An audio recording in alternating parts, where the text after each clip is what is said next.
request everyone that as soon as the guest arrives, we all will rise in our seat and welcome our guest, Honorable Shri Prithviraj Chavan ji.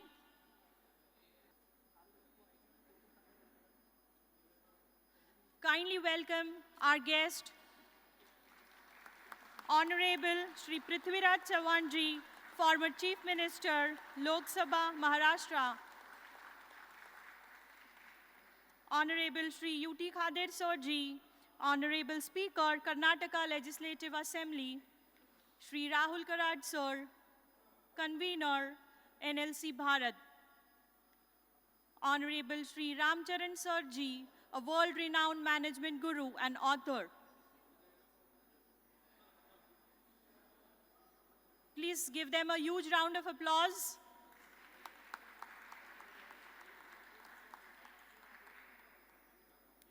Thank you. Ladies and gentlemen, distinguished guests, and esteemed MLAs and MLCs, once again, a very warm welcome to each and every one of you. I am Professor Neha Joshi, and it is my true honor and privilege to stand before you and welcome you to the second session of Day 1 of NLC Bharat Leadership Conclave of Presiding Officers and Legislators 2024. The topic of the session is NLC Bharat, Empowering Legislators, Strengthening Good Governance. Ladies and gentlemen, before we proceed further, I would like to mention that after the conclusion of this session, a visit is organized to the world's largest dome. This dome signifies the union of science and spirituality. So it is an appeal to all the distinguished guests to join us and experience the divinity. Thank you, madam. Thank you so much. I think with the paucity of time, please I request Mr. Chavan, please, darwaza banda kara. Recording in progress. Yeah. Recording stop. In progress. Yeah, thank you. All the respected members of various assemblies of the country, the most respected Shri Prithviraj Chavan ji, the Honorable former Chief Minister of Maharashtra. I'm very glad that today he's here. The School of Government, the first school of the country to develop the future politicians, the MITSOG, which we initiated way back in the year 2005. So he was in the morning also, I made a mention about him.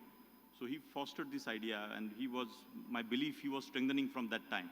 He was in PMO that time along with Manmohan Singh ji, and so many conversations, deliberations, not just for 10, 20 minutes, for hours together we sat during that particular, when Congress government used to be there, and I'm glad that he's here. And you know that I have a most non-corrupt छवि उनका जीवन और उनका सब कुछ इनके family से. He was already having such a big family background, but I have a very high regard for Shri Prithviraj Chavan ji. Khadir ji, मेरी request है कि you can maybe some opening remarks for 5-10 minutes if you can speak, sir. You are a speaker of, I welcome you also. And I wish to felicitate Honorable Prithviraj Chavan ji. I request if you can felicitate, sir. And Ramcharan ji is also here, though today morning he was supposed to talk, but some expressions he has given. Maybe at the end, some comments he also can share with all the respected MLA, great management guru. Thank you, Ramcharan Saab, for your participation.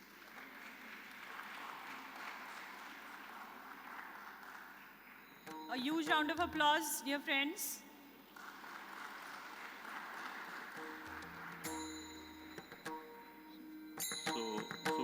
Chavan sir, मेरी विनती है, you have to pardon me. The student parliament session I need to start. So, Porati Saab, the honorable chairman of Karnataka Assembly, he will be chairing that session. So I will just go and just give little message to the students, and after some time, I will try and join. But I request all of you, World Peace Dome is a very unique structure. Morning, I don't know how many of you have seen that film, but Dr. Karad, our founder, my father, he is at World Peace Dome. So aapko sabko binti, it's a very unique, marvelous, 15 years he worked on that. A simple, ordinary professor, teacher, he started this institution way back in 1983. And now it's a conglomerate of various engineering colleges, medical colleges, and all other institutions. So I'm very glad. Okay.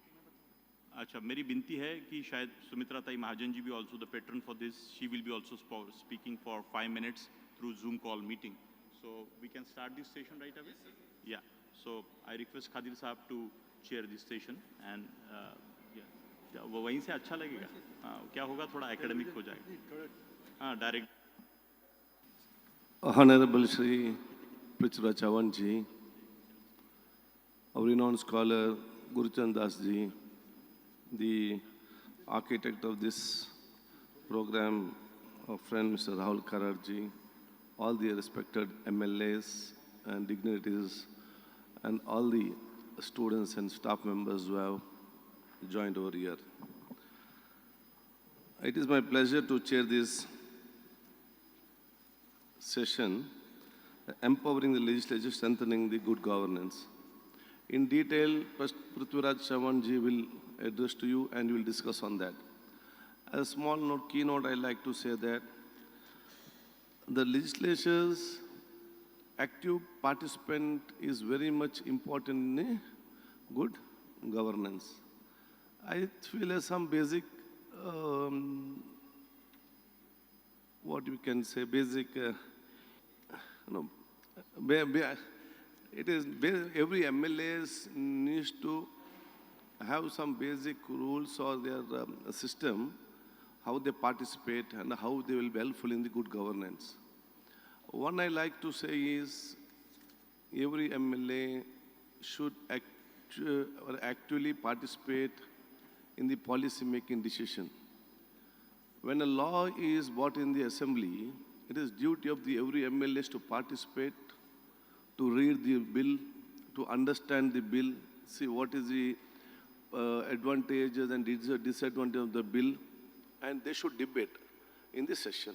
Because whatever the bill passes, that only will be implemented to the public in society. So usually what we see is MLAs are less interested in participating in the debate in the bill, passing the bill. Either they won't be there. If they are also, they will be keeping quiet because they can't understand the bill. It's a duty of MLA, as soon as they get a bill, go and ask the concerned department and concerned secretaries and officers what is the actual concept of this bill. And then you can discuss, you can understand the problem of the public, where you can understand. And a lot of changes have done in a bill, important bill, where one MLA student spoke correctly, the decision was changed by the government. So my request is every MLA should participate, should understand the bill, he should discuss and debate in the session, whatever bill comes. Second thing is that every bill should have the, according to the constitution, the, what are the perspective constitution is there, that should be there. And every poor people or it is according, the bill should be according to the people who are living in this society. Once the bill is passed, then it's a duty of the legislature to see that a good governance is done for the executing officers. Which the duty of me as a MLA for my constituency to see that every individual gets what is given by the government without any middleman in the place, or his work is done through the officers. To reach out the programs, what is given by the government to the people of my constituency is my primary duty without any hindrance, without any the middleman or any torture. If officers doesn't work, if officer doesn't implement it correctly, we have got the power, we can have, that is why session is called now and then. Once in 3 months, the session is called why? To discuss the problem in implementing the laws and making laws. For that we have got this question hour, we have got 0 hour, we have got calling attention, all these things are there to discuss the implementation of the program to the public. Even if it is session that our opportunity is given and is not implemented, we have got different committees. We have got more than 15 to 20 legislative committees there, which is more as powerful as an assembly only. If everything cannot discuss in assembly, you have got a power to discuss in the committee, and the committee has a full power as this assembly, and they have to do it. So the MLAs for good governance should take the advantages of all these powers what you will have got and see that a good governance is done within the state and which will benefit for the people of this society and this country. and I welcome each and everyone, and I'm sure that you all are very much well versed in this, and they are doing a work to the public. So once again, I wish a bright and colorful future to you all, and I hand over my mic to Prithviraj Chavanji, who will conduct this session in forward. Thank you. बहुत बहुत शुक्रिया Khadir sir. और आज जिन पलों का हमको इंतज़ार था, भारतीय सियासत में एक दौर ऐसा आया था जब पारंपरिक राजनीतिक से हटके थोड़ी सी टेक्नोलॉजी के साथ लोगों ने अंदर आने की हिम्मत दिखाई। वो एक सबसे सशक्त, साफ, स्पष्ट चेहरा जो हमको 80 और 90 के दशक की राजनीति में दिखाई देता है, वो दिखाई देता है आदरणीय पृथ्वीराज चौहान साहब का। जोरदार तालियों से उनका स्वागत करें। साक्षरता की राजनीति में पढ़े लिखे लोग, ऐसे लोगों को लाने का जो प्रयास, एक चेहरा, पीएमओ का चेहरा बदल दिया, यूपीएससी की रिकमेंडेशंस चेंज कर दी। वो सामान्य व्यक्ति मगर असामान्य सोच आज आपके बीच में उपस्थित हैं, आपके साथ साझा करेंगे अपने सारे अनुभव। मैं बड़ी ही शिद्दत, आदर और हमारे राहुल सर की तरफ से आपका स्वागत करता हूं। सारे विधायक सर अलग अलग राज्यों से यहाँ पे आए हुए हैं आपको सुनने के लिए। मैं आग्रह करता हूं कि आप हम सबका मार्गदर्शन करें। आदरणीय पृथ्वीराज चौहान साहब।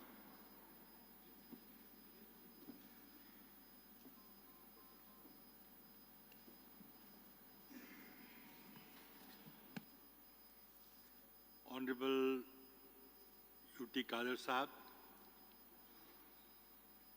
Ram Charan ji,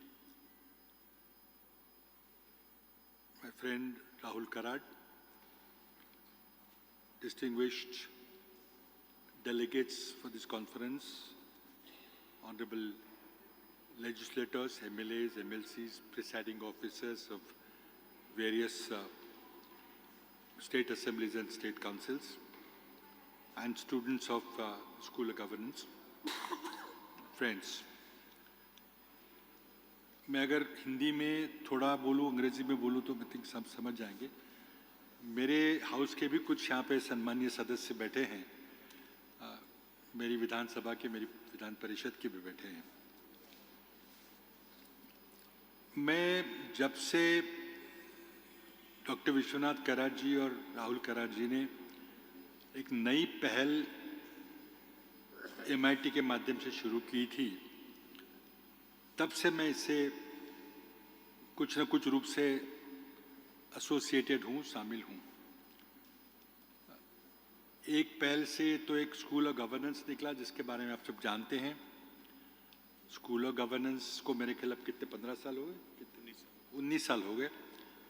it is been a unique experiment of creating future policy makers and creating an interest in public policy, governance, and ultimately well-being of the nation.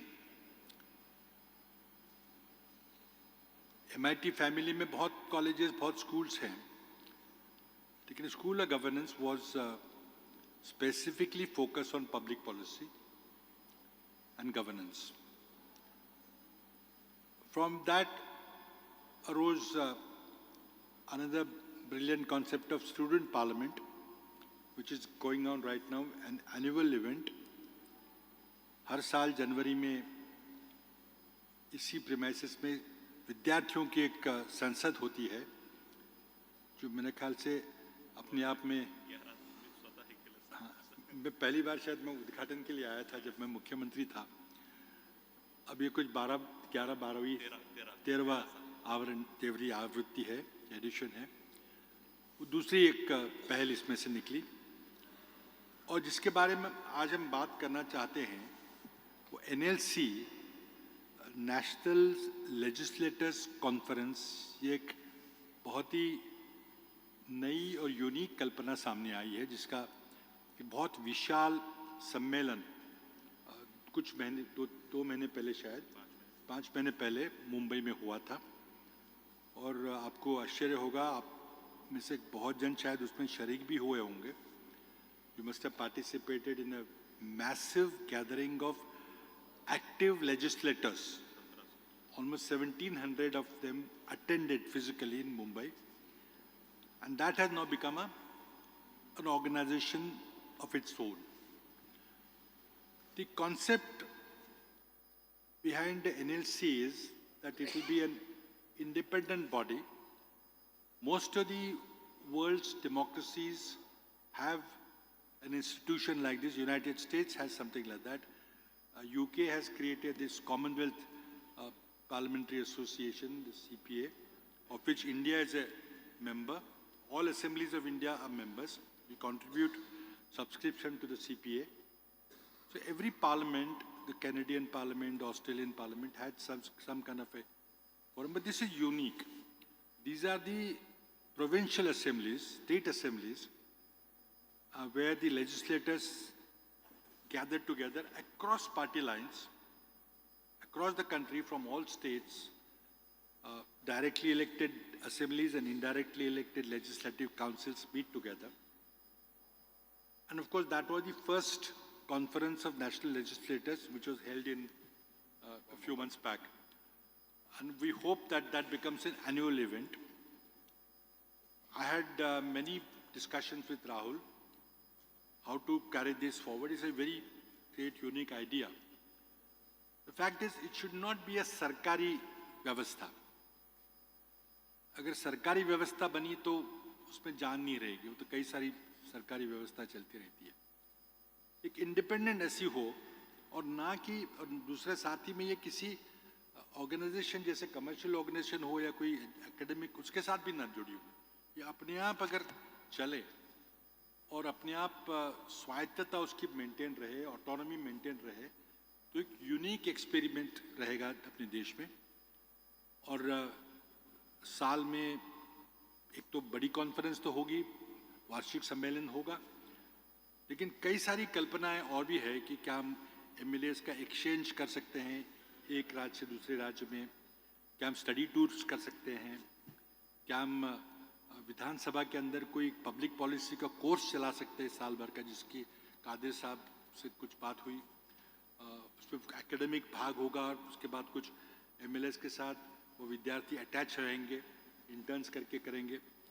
ऐसे कई सारी इंटरनेशनल विजिट्स रहेंगी दूसरे पार्लियामेंट्स को. तो कई सारी पहल है. तो क्या ये अपने अपने एमएलए के कॉन्स्टिट्यूंसी में कॉलेजेस में जाके क्या हम यूथ पार्लियामेंट्स कर सकते हैं, जो कि भारत सरकार का जो संसदीय कार्यालय के विभाग है, जिसका मैं भी मंत्री था कुछ दिन, उसका एक ऑफिशियल प्रोग्राम है यूथ कांग्रेस को प्रमोट करना. लेकिन वो सरकारी कार्यक्रम में किसी ने कुछ उसको कोई ज़्यादा कोई उसका प्रभाव पड़ा नहीं है. लेकिन अगर हम इस व्यवस्था से हम करें तो शायद उसका अच्छा असर पड़ सकता है. अपने अपने क्षेत्र में किसी दिन या 26 जनवरी को, 15 अगस्त को या एमएलए साहिबान के सालगिरह पे ऐसे कोई भी दिन आप स्टूडेंट पार्लियामेंट अपने कॉलेज को बुला के कर सकते हैं. ऐसे कई सारी कल्पनाएं इसमें हैं. लेकिन इसकी जो पेरेंट बॉडी की जो कल्पना की गई है वो है नेशनल लेजिस्लेटिव कॉन्फ्रेंस, जो इंडिपेंडेंट बॉडी बनाने की कोशिश हो रही है, जिसपे किसी का भी प्रभाव ना हो, ना सरकार का हो, ना किसी कॉर्पोरेट का हो या किसी एकेडमी का, किसी का ना हो.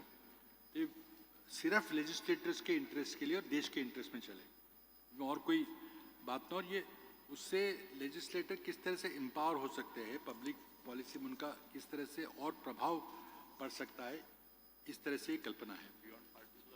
अब बिल्कुल it will be across party lines. इसमें कोई, इसलिए सरकार अगर रहेगी तो पार्टी की बात आती है, सरकार अपनी बात ही करेगी. तो अक्रॉस पार्टी लाइंस सभी लेजिस्लेटर सिर्फ अपने राज्य की बात करें, अपने क्षेत्र की बात करें, कोई बात नहीं, लेकिन पहले देश की बात करें कि देश को बढ़ाने के लिए मुझे क्या करना पड़ेगा. और पब्लिक पॉलिसी करते समय हम आम आदमी का ध्यान कैसे रखें, हमारे जो मतदाता है उनका ध्यान कैसे रखें. और पब्लिक पॉलिसी अगर सिर्फ सरकारी माध्यम से बने तो एक अलग तरीके से चलती है. कई बार उसका सामान्य नागरिक से नाता नहीं रहता, अफसरशाही से ही वो पॉलिसी बनती है और अफसरशाही अमल में लाती है. तो इस तरह का ये नेशनल लेजिस्लेटिव कॉन्फ्रेंस की एक कल्पना है, जिसमें से बहुत सारे उपक्रम आगे बढ़ सकते हैं. विदेशों की पार्लियामेंट में जैसे मैं सीपीए के साथ काम के थोड़ा सा मैं जानकारी रखता हूँ. उनके जैसे स्पेशलाइज्ड कॉन्फ्रेंसेस रहते हैं, क्लाइमेट चेंज पे है या सस्टेनेबल एग्रीकल्चर पे है या स्मॉल आइलैंड कंट्रीज पे कॉन्फ्रेंसेस है, तो वहाँ के लेजिस्लेटर पे बुला के वो अलग अलग कॉन्फ्रेंसेस करते हैं। उनका मॉडल भी हम देख सकते हैं। लेकिन जो सीपीए है वो एक सरकारी संगठन है, यूके सरकार का है, उसमें और सरकार भी है। तो उससे भी आगे बढ़कर क्या हम गैर सरकारी एक नॉन गवर्नमेंटल इस तरह की बॉडी सिर्फ लेजिस्लेटर्स के इंटरेस्ट की और ultimately national interest, state interest, constitution interest भी उसमें रहेगा, लेकिन national interest will be above all across party lines. It will not be directed by one party, because सरकारी रहेगा तो पार्टी का प्रभाव होगा. जो पार्टी सत्ता में रहेगी वो अपना आगे चलाने, एजेंडा चलाने की कोशिश करेगी. कौन? हाँ, आई थिंक ताई सुमित्रा ताई आ रही है, वो शायद ॲड्रेस करना चाहती. आता लगेच करा, नंतर करा. नमस्कार ताई, आपण ऐकू येते का आपल्याला? नमस्कार, आपको बहुत बहुत शुभकामनाएं. हाँ ना, दीदी मैं मैं आपका सुन रही हूँ. जी, आपके जी. बाद मैं बिल्कुल आप जी. करेक्ट लाइन पे जा रहे हैं. हाँ जी, बिल्कुल या. सही बात है. मैं कुछ बात अपनी कह के फिर मैं आप बात करूंगा. मुझे इस प्रकार के संगठन को मजबूत करने में हमने कई सारी चर्चा की. आपके अगर कुछ सुझाव होंगे तो वो भी यहाँ पे नोट किए जाएंगे. लेकिन कल्पना है, what is being considered here is a non-governmental, non-affiliated to any corporate or non-affiliated to any academic institution, anything, only sponsored by legislators' interest, national interest, and state and constituency interests alone. And it will be, of course, across party lines. Non-government means no government will influence it, neither state government or the national government. It will be only in the interest of the nation by the legislators together. और उसमें फिर अगर ये इस तरह से संगठन, जिसका पहला प्रयास नेशनल लेजिस्लेटर कॉन्फ्रेंस जो हुई थी उसमें हुआ था, बहुत ही सफल प्रयास हुआ था.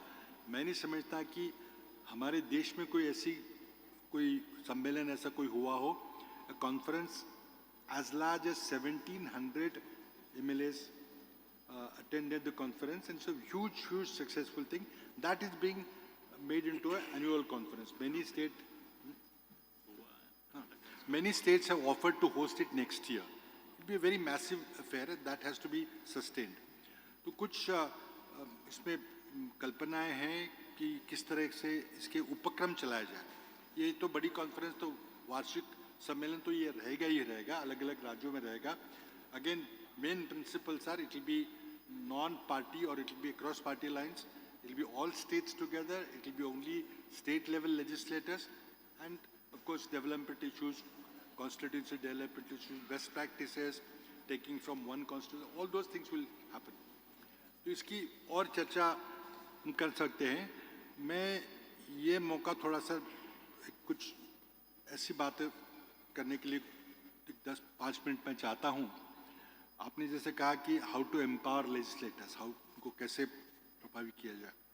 मैं कुछ बुनियादी, I'd like to touch some very fundamental and very basic issues today for your kind consideration, because you are all senior experienced politicians and elected representatives. Today my mind, particularly being a politician from Maharashtra, is occupied, and you will forgive me for that, occupied by what is happening in my state at this moment. In about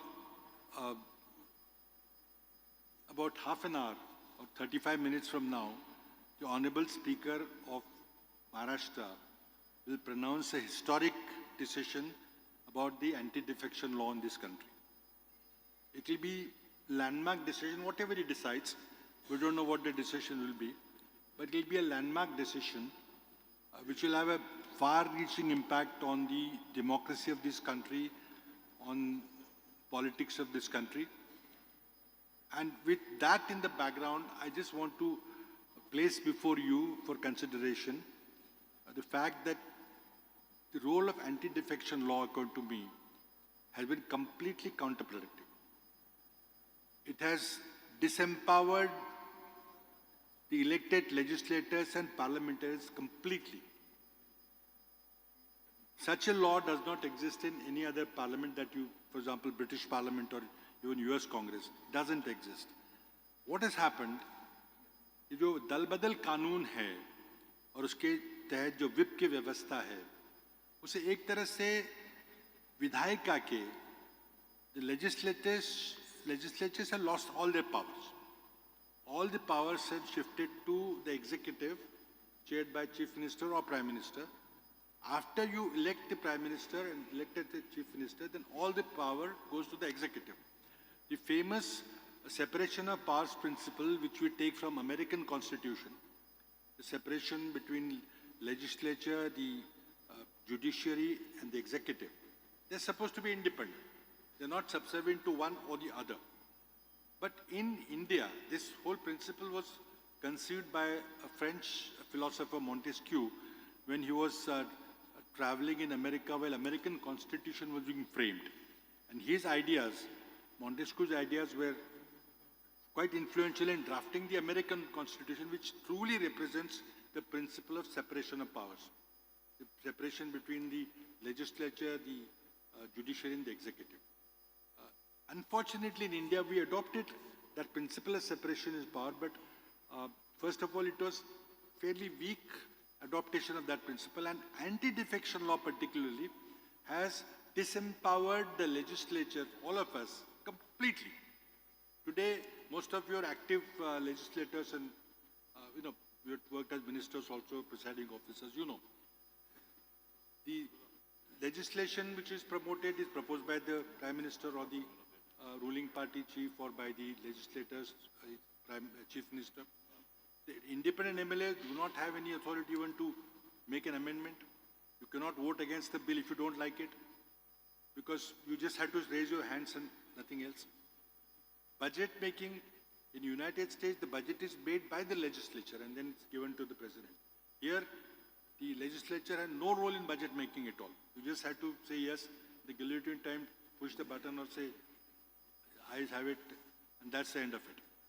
You cannot do this. We discussed this an empty discussion.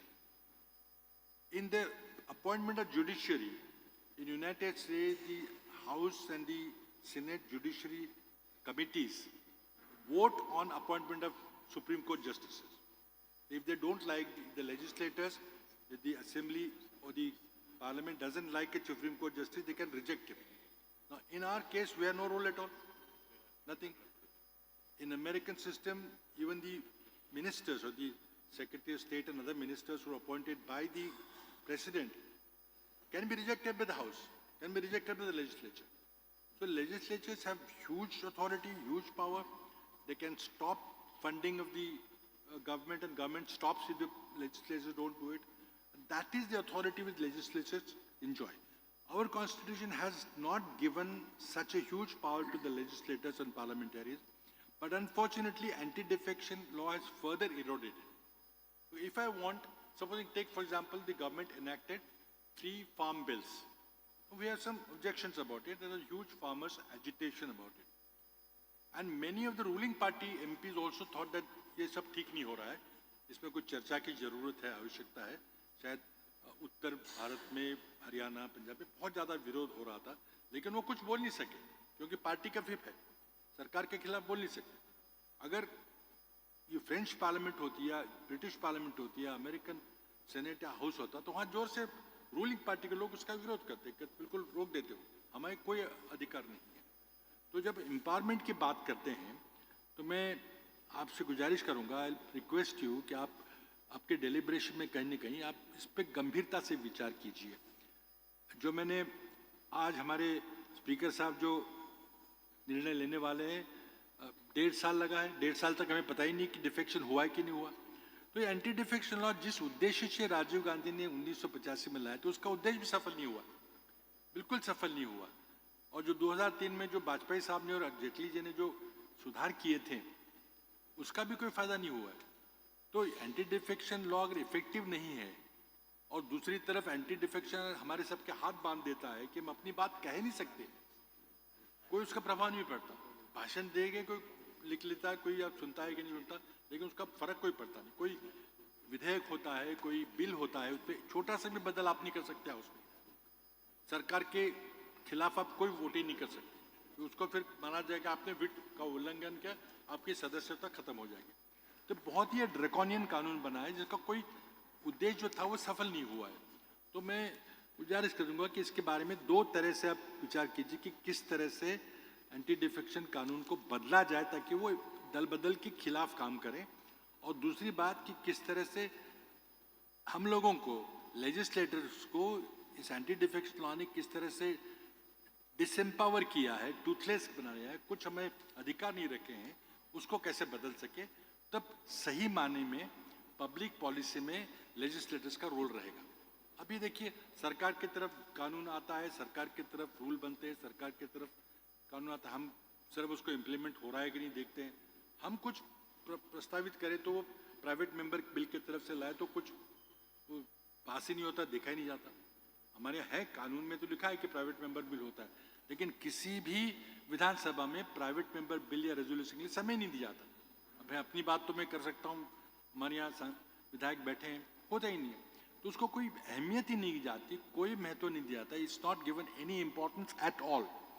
तो ये दो चीज़ों के लिए अगर हम बात करें तो हम विधानसभाओं में लेजिस्लेटर्स करके अधिक प्रभावी रूप से काम कर सकेंगे। जो हमारे मतदाता चाहते हैं उसका प्रतिनिधित्व हम, प्रतिबिंब हम अपने कामकाज में कर सकेंगे। तो इससे मैं समझता हूँ कि विचार करने की आवश्यकता है। आज जब स्पीकर साहब फैसला सुनाएंगे तो पूरे देश में, महाराष्ट्र में तो होगी, बहुत चर्चा होगी।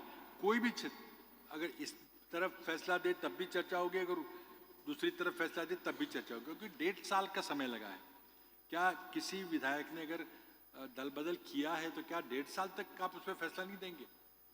क्या स्पीकर साहब एक ट्राइब्यूनल के रूप में बैठना उचित है, क्योंकि वो पार्टी के चुने हुए नुमाइंदे हैं? A speaker is the representative of a political party. He doesn't resign from the political party. He has the interest of that political party which has fielded him uppermost in his mind. So can he be a neutral umpire? Can he be the judge of this matter of anti-defection? Obviously, he may not be. It is not fair for us to expect that the speaker will abdicate on this matter. So I think that needs complete relook at it.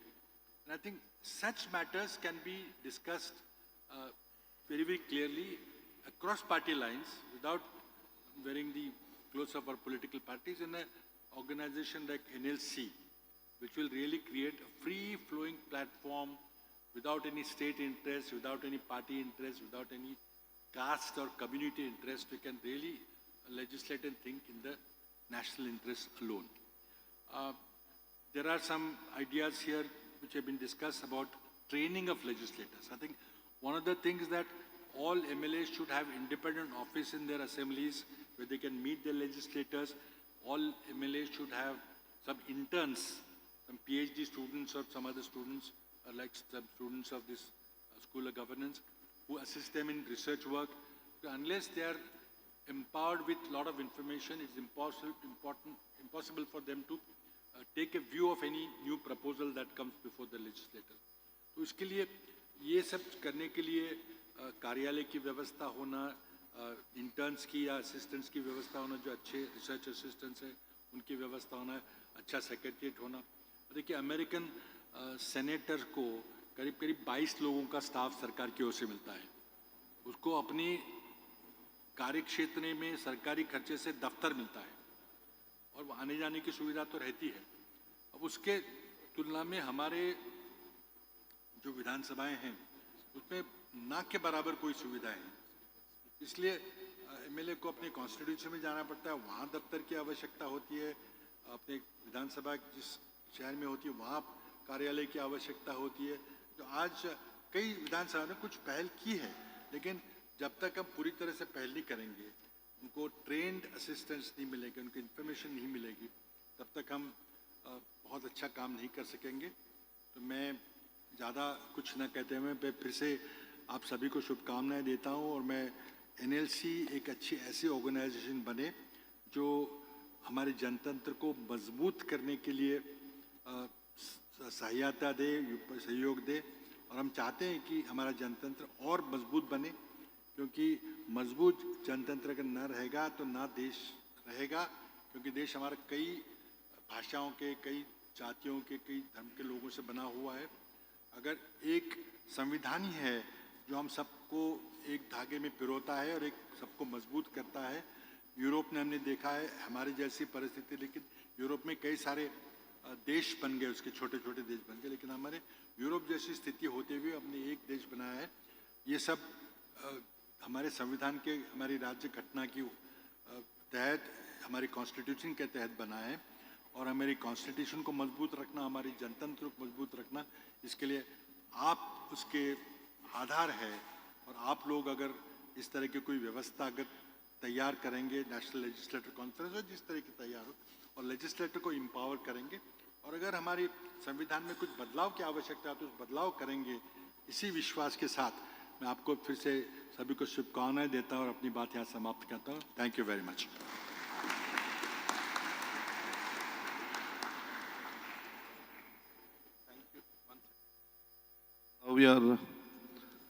It's our pleasure to have Sumitra Taiji to address to you all. As you all know, Sumitra Taiji was the ex-speaker of Lok Sabha and the patron of our NLC also. Not only a speaker, I think Sumitra Taiji is an inspiration for model for all younger youths and especially ladies, politicians or who want to come into the political field. So on behalf of this NLC and this committee, I welcome you and I request you to address our fellow members. नमस्कार। वैसे तो NLC की पहली बहुत बड़ी meeting जो हुई थी, आप सबके सहयोग से, सभी प्रदेशों के सहयोग से, केंद्र के सहयोग से, और एक प्रकार से जो लोग चाहते हैं कि हाँ भारत एक भी रहे, भारत नेक भी रहे, और भारत के जो जनप्रतिनिधि है, ये जनप्रतिनिधि सुराज की तरफ बढ़ते हुए काम करें, ऐसा मान करके एक प्रकार से सब एकत्रित हुए थे। और कई सारी बातों पर उस समय सोचा गया। पहली बात एक अच्छी होगी कि हम सभी अपना पार्टी पॉलिटिक्स छोड़ के हम सभी एक छत के नीचे 3 दिन तक हमने चर्चा करी। आप में से बहुत से लोग उस समय उपस्थित होंगे। अब ये भी बात सही है, कल्पना ये थी कि साल में एक बार हम फिर से मिलते जाए, मगर वो इतनी आसान बात भी नहीं है 1000-1500 लोगों को एकत्रित करके और कुछ बड़ा कॉन्क्लेव करें। मगर इसलिए ये भी आज सोचा गया कि हम कुछ सिलेक्टेड लोगों को एकत्रित करें। उसमें विशेष रूप से हमने मेंबर पार्लियामेंट्स को नहीं लिया है, अभी तो लेजिस्लेटर्स जो प्रदेश के हैं उनको एकत्रित किया है। मूल कल्पना उसमें इतनी है कि हम अभी, मैं माननीय पृथ्वीराज जी को धन्यवाद देती हूँ, बहुत एक अलग विषय उन्होंने उठाया है, मैं उस पर आ जाऊंगी। पृथ्वीराज जी बहुत सधे हुए मैंने देखा है उनको, मंत्री के रूप में काम करते हुए भी। मैं जब पार्लियामेंट में थी तब तो थे, वो मुख्यमंत्री के रूप में भी काम कर चुके और एक अनुभवी, लेकिन मैंने कहा सधा हुआ, well experience, but still who can think about principles, who will go on principles, who will try to work on the principle, something like that. ये उनकी क्वालिटीज मैंने देखी है।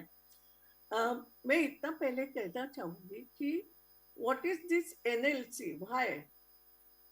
ये सबसे बड़ी बात जो है कि हम पॉलिटिक्स में क्यों है, पहली सोच मन में आई, why we are in politics, राजनीति क्या है।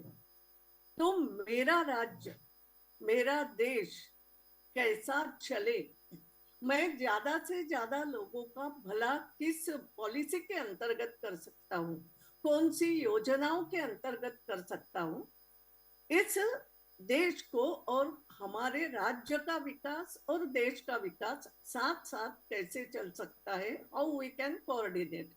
कई सारी बातें हैं, मगर उसमें विकास को हमने ध्यान में रखा था, राष्ट्र का विकास, राष्ट्र का भला, प्रदेश का भला होते हुए राष्ट्र का भला, क्योंकि हम स्टेट में भी है और हमारा पूरा देश जिस तरीके से है उनमें स्टेट का भी अपना महत्व रहता है। हम जो एमएलएज है या एमपीज है, ज्यादातर वास्तव में हमारा काम है पॉलिसीज तय करना, पार्लियामेंट में या विधानसभा में बैठ करके पॉलिसीज तय करना, उस पर अपना मंतव्य देना, योजना जो बनेगी उस योजना पर अपनी बात रखना, और उसके बाद भले ही सेंटर से या स्टेट से जो योजनाएं चलती है मेरे राज्य में और उसके बाद मेरे कॉन्स्टिट्यूएंसी में, वो लोगों तो कैसे पहुंचे, ये हम कैसे ले जा सकते हैं। हमने, जब मैं स्पीकर थी, माननीय पृथ्वीराज जी और आप में से भी बहुत से लोग जानते होंगे, हमने उस समय भी एक नेशनल कॉन्क्लेव बड़ी की थी, 2 साल हमने लगातार की थी। माननीय राहुल जी वो भी उसमें संलग्न थे। तो उसका उद्देश्य यही था कि MLA should work on it. MLA पहले समझ ली कि मैं क्यों हूं, मैं किस लिए हूं। पार्टी तो मेरी है, पार्टी के आधार पर तो काम करूंगा ही, वो मैं जुड़ा हुआ हूं, मगर जो भी है ज्यादा से ज्यादा लोगों का भला। और उस दृष्टि से हमने, मैं एक छोटा सा अनुभव बताती हूँ, पहले साल में तो बहुत अच्छा हुआ था। नेक्स्ट ईयर हमने ये सोचा विकास को सामने रखते हुए, और उस समय का जो नीति आयोग उनकी मदद से, कि ऐसे कई जिले हैं पूरे हिंदुस्तान में कि जहां तक विकास अभी और पहुंचना आवश्यक है, ऐसे एमएलए को पर्टिकुलरली बुलाया था। महिलाएं तो ज्यादा थी, पहले महिलाएं ज्यादा थी, मगर इसमें हमने ये कहा था महिला पुरुष दोनों को बुलाएंगे। और मैं आपको बताती हूँ उस समय का एक्सपीरियंस ऐसा था, बहुत अच्छी छोटे छोटे ग्रुप में चर्चा हुई थी। और उस समय कुछ एमएलए ने ये कहा था कि madam, we just don't know, in our district ये भी योजना है, it is there, it is working, how it is working, हमने कभी भी सोचा नहीं, क्योंकि समय नहीं मिलता। पृथ्वीराज जी ठीक कह रहे कि हमें इतना काम रहता है, जदता का भी है, हमारे ये भी ऑफिस संभालो, वो भी ऑफिस संभालो। और मैं कहती हूँ कि धीरे धीरे बहुत बातें विचार में ली गई। आपको अगर मैं बताऊं, मैं 8 बार की सांसद तो रही, मगर शुरू में हमें खुद को भी इतना कम मेहनताना कहो उसको, या कुछ भी जो पर्क्स मिलते थे, सो स्मॉल अमाउंट, और हमें थोड़ी सी मदद ऑफिस के लिए उस समय, ज्यादा से ज्यादा 1,000 रुपया या समथिंग, आप अपना ऑफिस चलाओ, there is no place, nothing, कई सारी चीजें होती थी, तो भी चलाते थे, करते थे, प्रयास करते थे। कुछ ऐसे लोग जो थे कि नहीं हमारी इच्छा है, हमें पैसा नहीं, हम आपको असिस्ट करेंगे, ऐसे लोगों की मदद ये करते करते आगे बढ़े। फिर धीरे धीरे ये विचार आया कि नहीं, और ज्यादा मदद एमपीज हो, एमएलसी हो, इनको एमएलए हो, उनको देना चाहिए। बार बार धीरे धीरे सब बढ़ता भी चला गया। अब ये भी कंसेप्ट आ रहा है, और पार्लियामेंट जो नया बना उसमें भी ये चल रहा है कि एमपीज को वहां भी तो एक अलग से जगह होना चाहिए, रूम होना चाहिए। हमारे यहाँ स्थिति ये थी, पार्टीज के लिए ही जगह कम पड़ती थी, पार्टी के जो पार्लियामेंट्री ऑफिसेस थे उनके लिए जगह कम पड़ती थी। तो हो रहा है सुधार। हम अपने देश की बात करें तो ज्यादा अच्छा कि धीरे धीरे ये सब विचार आ रहे हैं। और आज जो हम एकत्रित हो रहे हैं कि कई सारी योजनाएं, उसकी जानकारी लेकर के हम उसमें पार्टी को छोड़ के योजना जो बनती है वो पार्टी सोचती है उस पर, मगर जो सरकार बनाती है वो ज्यादा से ज्यादा पब्लिक को व्यू में रख के, गरीबों के लिए है, महिलाओं के लिए विशेष है, प्रदेश की दृष्टि से सब सोचते हुए आती। तो उसको हम आगे कैसे बढ़ा सकते हैं, उसका अभ्यास करना, ये पहला उद्देश्य इसमें है। और उसमें कोई ये पार्टी पॉलिटिक्स नहीं, योजना बनी है ना, सरकारी योजना किसी भी नाम से हो, अच्छी है, अगर उसमें कुछ हमें सुधार सुझाव करना है तो you will have to discuss. थोड़ी बात अभी माननीय इन्होंने जो करी, पृथ्वीराज जी ने बातें बहुत अच्छी करी, हमारे भी मन में वो बात आती है। लेकिन आखिर में ऐसा है, प्रजातांत्रिक देश है हमारा, और पूरा देश, पूरी सरकार चलाना हो तो कुछ तो नियम होते हैं। हम पार्टी के, हम जब चुनाव लड़ते हैं तो वे, हम पार्टी के चुनाव चिन्ह पे चुनाव लड़ते हैं, बात तो ये है। जो स्वतंत्र रूप से लड़े उसकी बात अलग है, but we as a party, हम गवर्नमेंट बनाते हैं तो भी एज ए पार्टी, पार्टी को बहुमत मिले तो उस पार्टी के गवर्नमेंट, यहाँ तक मेरे सामने जो समस्या आई थी, या उसके पहले भी एक दो बार आई थी दूसरे के गवर्नमेंट में, कि इवन विपक्ष का नेता भी बनना है तो in our constitution there is arrangement that you must get 10% of the vote. 10% आपके सदस्य होना चाहिए, तो ही you will be opposition leader, there will be opposition leader, otherwise you can't. यानी अब आपको उस नियम में चलना पड़ता है, अगर कुछ नियम ही नहीं बनाए तो कैसे चलेगा। और इसलिए जो व्हिप की बात वास्तव में पृथ्वीराज जी ने कही, कभी लगता था कि अरे ये ऐसा व्हिप क्यों, अब मेरा कुछ थोड़ा सा अलग मन में विचार है, मगर फिर मेरी निष्ठा मेरी पार्टी के साथ भी है, और इसलिए आई कैन गो। अगर पार्टी में कई बार हम अपने परिवार में जैसा देखते हैं ना, कि बहुमत से कुछ विषय तय हो गया, ये करना है, अगर मुझे नहीं भी पसंद तो मैं बोलता हूँ ठीक है, मैंने मेरा अंदर मत बता दिया है, नहीं तो अब I will have to as a family member मैं साथ में हूँ। बाकी मेरी मनीषा है कि ऐसा हो। तो दिस इज एक्चुअली लोकतंत्र जिसको हम कहते हैं। तो प्रजातंत्र में कि पार्टी के अंदर भी एक डेमोक्रेसी होती है, होना चाहिए, और फिर पार्लियामेंट में भी डेमोक्रेसी, और वहां भी कमेटी में सिस्टम होती है, कमेटी में आप कुछ कहते हो, फिर पार्लियामेंट में भी उसके लिए डिस्कशन करना जरूरी है। अगर हम डिस्कशन ही नहीं करें तो कैसे होगी, कई सारी बातें हैं। अभी मैं केवल इतना ही कहूंगी कि माननीय पृथ्वीराज जी ने विचार अच्छे रखे हैं, मगर अब ऐसा है कि इतना बड़ा देश है, उसमें ये अनेक अनेक प्रदेश है, हर प्रदेश की अपनी करके एक समस्या है, हर प्रदेश को लगता है मेरी ये समस्या सबसे बड़ी, पहले उस पर सोचो।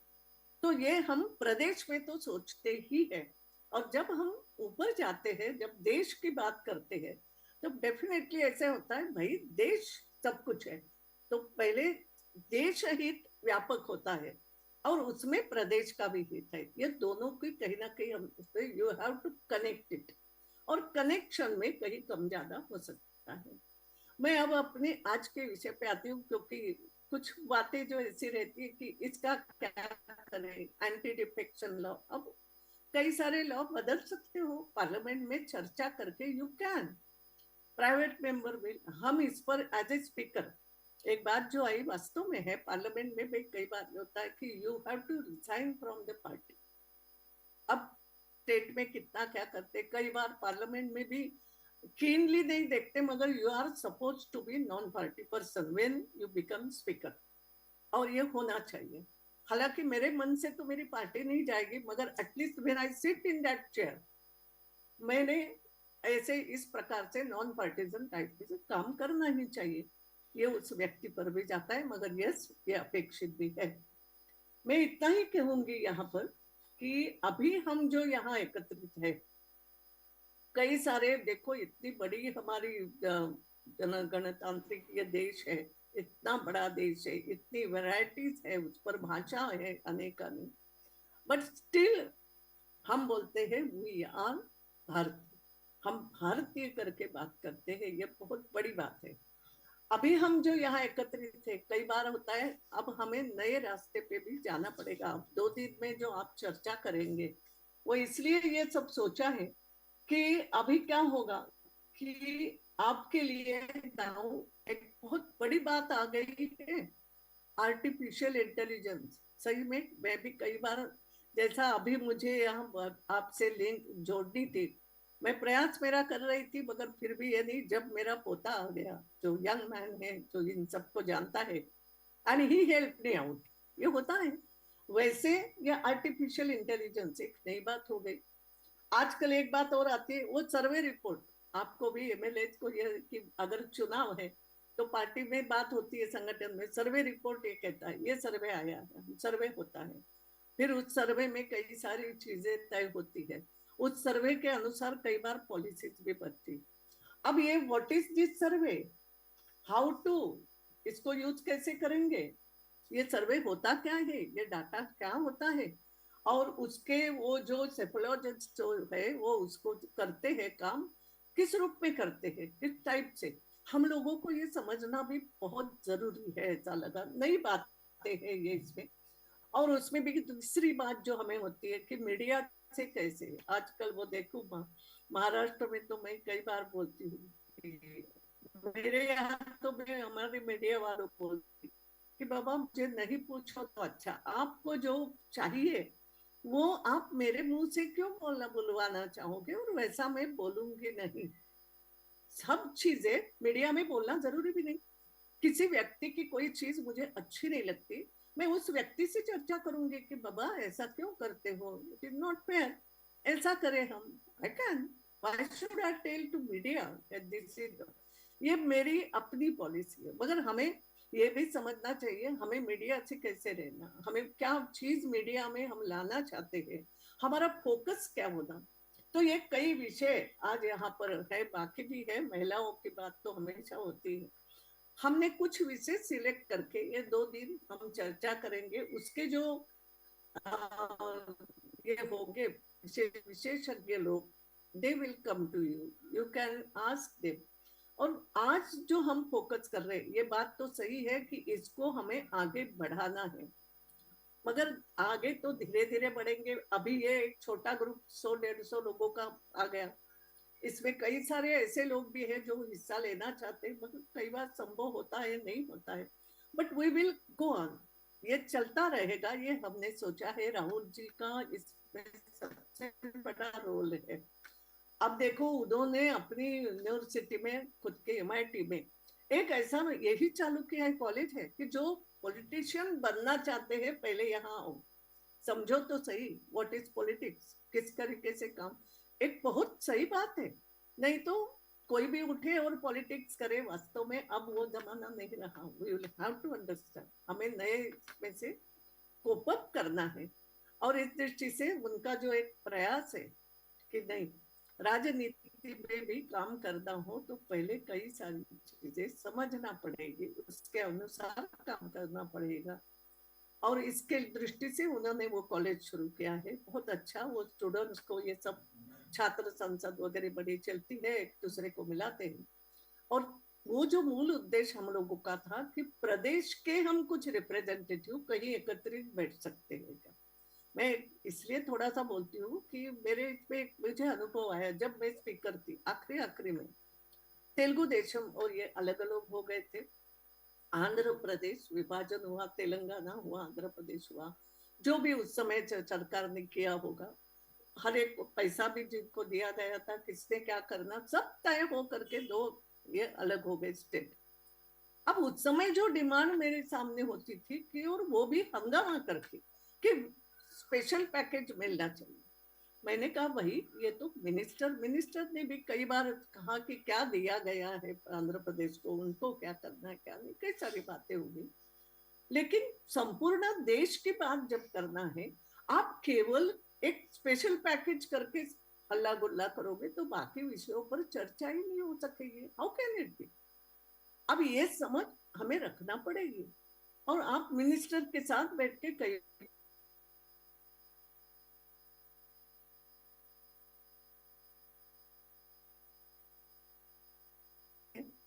मगर बाद में कुछ तो निर्णय तो निकालना पड़ेगा ना, निर्णय हंगामे से नहीं निकलता।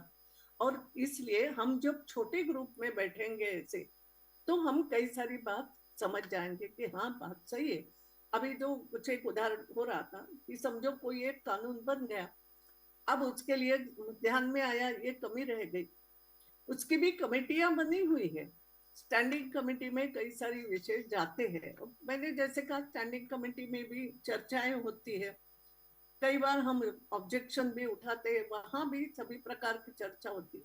और उसके बाद एक सामूहिक रूप से जो भी निर्णय होता है वो सामने आता है, फिर पार्लियामेंट में उस पर चर्चा। अगर पार्लियामेंट में चर्चा ही नहीं हो तो कई फ्लॉज डेफिनेटली, मैं ये नहीं कहती, पार्लियामेंट है ही डिस्कशन के लिए, तो हम कितने कर, हम अपने पार्टी के अंदर भी ये बात होना ही चाहिए कि भी ज्यादा से ज्यादा डिस्कशन। मैं आपको इतना कहना चाहूंगी, या आप सभी लोग यहाँ पर आए हैं, सबसे पहले हमारी रिस्पॉन्सिबिलिटी देश के लिए है, प्रदेश के लिए तो है ही, उसको नकार नहीं सकते।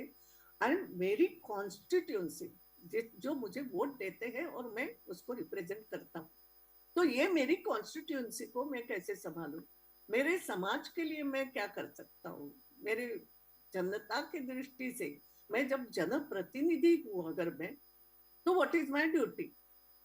और अगर बड़ी बात करूं तो अब तो हम देखते हैं कि Ram Ram was a pure जनप्रतिनिधि, ऐसा मैं कई बार कहती हूँ, एक उल्लेख, मगर मैं उसकी चर्चा आज नहीं कर रही हूँ। मैं इतना ही कहूंगी, आप 2 दिन यहाँ पर है, मैं आ नहीं पाई किसी कारण से, इसलिए मैंने कहा मैं ऐसे ही आपसे मिलूंगी।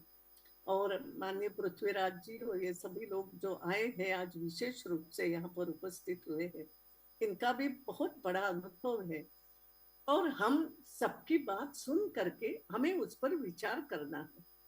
अगर पृथ्वीराज जी ने भी जो बात कही, एंटी डिफेक्शन लॉ की बात करी या और कई चीजों की बात करी, राइट, उसको हम नकार नहीं सकेंगे, मगर कितना अपना सकेंगे।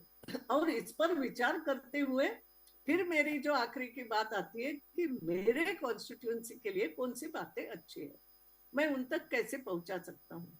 मेरी कॉन्स्टिट्यूंसी की कुछ बात अगर मुझे सामने लाना हो तो मीडिया का भी मैं कैसे उपयोग कर सकता हूँ, या मेरे किए हुए काम सामने लाना तो मैं मीडिया का कैसे उपयोग कर सकता हूँ, या मेरी बात रखना हो, हमारी विधानसभा में रखना हो, हाउ कैन आई, मैं मेरे यहाँ अगर कई मेरे कंप्यूटर का उपयोग कैसे कर सकता हूँ, पेपरलेस पार्लियामेंट हमने बनाई, how can I use it, ये कई सारी चीजें हैं हमें समझना पड़ेगी। एक एक विषय अगर हम बैठते जाएंगे समझते जाएंगे, और 2 दिन क्यों ना हो, एक दूसरे का अनुभव हमने उस समय तो थोड़ा बहुत ज्यादा नहीं ले पाए, फिर भी हमने कोशिश करी उस समय भी कि ग्रुप मीटिंग में बैठो, एक दूसरे को मिलो। अब ये और एक उसको कंटिन्यू करना है।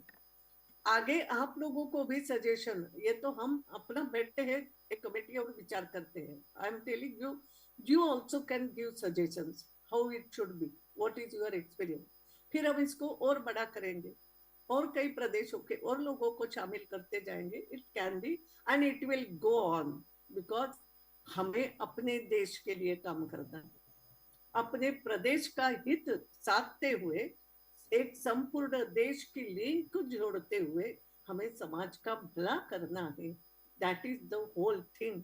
और मुझे लगता है आप इस पर अच्छे तरीके से 2 दिन करेंगे। मैं रहती तो और भी बातों पे हम बैठ के भी चर्चा कर सकते थे, I am sorry, next time जरूर मिलेंगे। और सबको धन्यवाद जो हमारे प्रमुख लोग आज यहाँ पर आए हैं, विशेष रूप से राहुल एंड उसकी राहुल उत्तरा, उस पूरे टीम को भी मैं बहुत उनका अभिनंदन कर दूं कि अच्छा कर रहे हैं, हम आगे अच्छा करते रहेंगे। Thank you. Thank you. On behalf of all the legislatures and MNLCs and the chairperson, we thank and we are always grateful for Sumitra Taiji. Thank you, ma'am. Thank you very much, ma'am. And now, before opening the session, the forum for discussion, I would like to make a small announcement. In view of organizing the visit to the world's largest dome, we would just like to take a poll of how many of you are interested in going to the World Peace Dome so that it will be easier for us to organize it. So if you can just raise your hands. ये सिर्फ हमारे सहूलियत के लिए हम जानना चाहते हैं कि कितने लोग जाना चाहते हैं। यहाँ से करीब 1.25 घंटा। They are asking who all want to go to that dome. They have to lift their hand. डोम देखने के लिए, डोम देखने के लिए. ठीक. And those who don't want to go, please tell why you don't want to go. Everybody wants to go. सबको सब जाएंगे, Major. Okay. Thank you. So we are considering majority are coming. Thank you. Thank you so much. Now all the legislators were very keenly listening to the talk of Prithviraj Chavanji and Sumitra Taiji. Now every MLA will get an opportunity to give their views, and I request each and everyone to be precise, to the point, and don't repeat the same thing. So we can start by one. You can tell your name and your place. You are talking. Sorry Next. to interfere, sir. Just one instruction. Those who want to talk, the mic in front of you, you have to turn on the mic, talk, and after your speech is over, please turn it off again. To avoid any technical glitch, please turn on only while you are speaking. Thank you. Your name? My name is Amit Mandal. I am MLA from Jharkhand. I was Silent. Silent, please. I was hearing the brief given by Honorable former Chief Minister Maharashtra, and I was really impressed with some of the points which he made. My question is, how do you ensure a speaker is neutral? Maybe some amendment is needed in the constitution, or it's, sir, you being speaker. See. I'm not trying to demean anybody, but the fact is, if you look at the statistics, and if you look at the recommendation given by a member who is from yes side, and the recommendation given by no side, majority suggests that the recommendation given by yes side is given priority.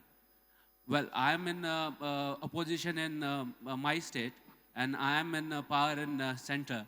So my point is, how do we ensure the neutrality of a speaker is maintained, given the fact that he is affiliated to a certain party? So at the back of the mind, maybe, you know, his inclination or decision is based on the decision made by the party, which is kind of normal.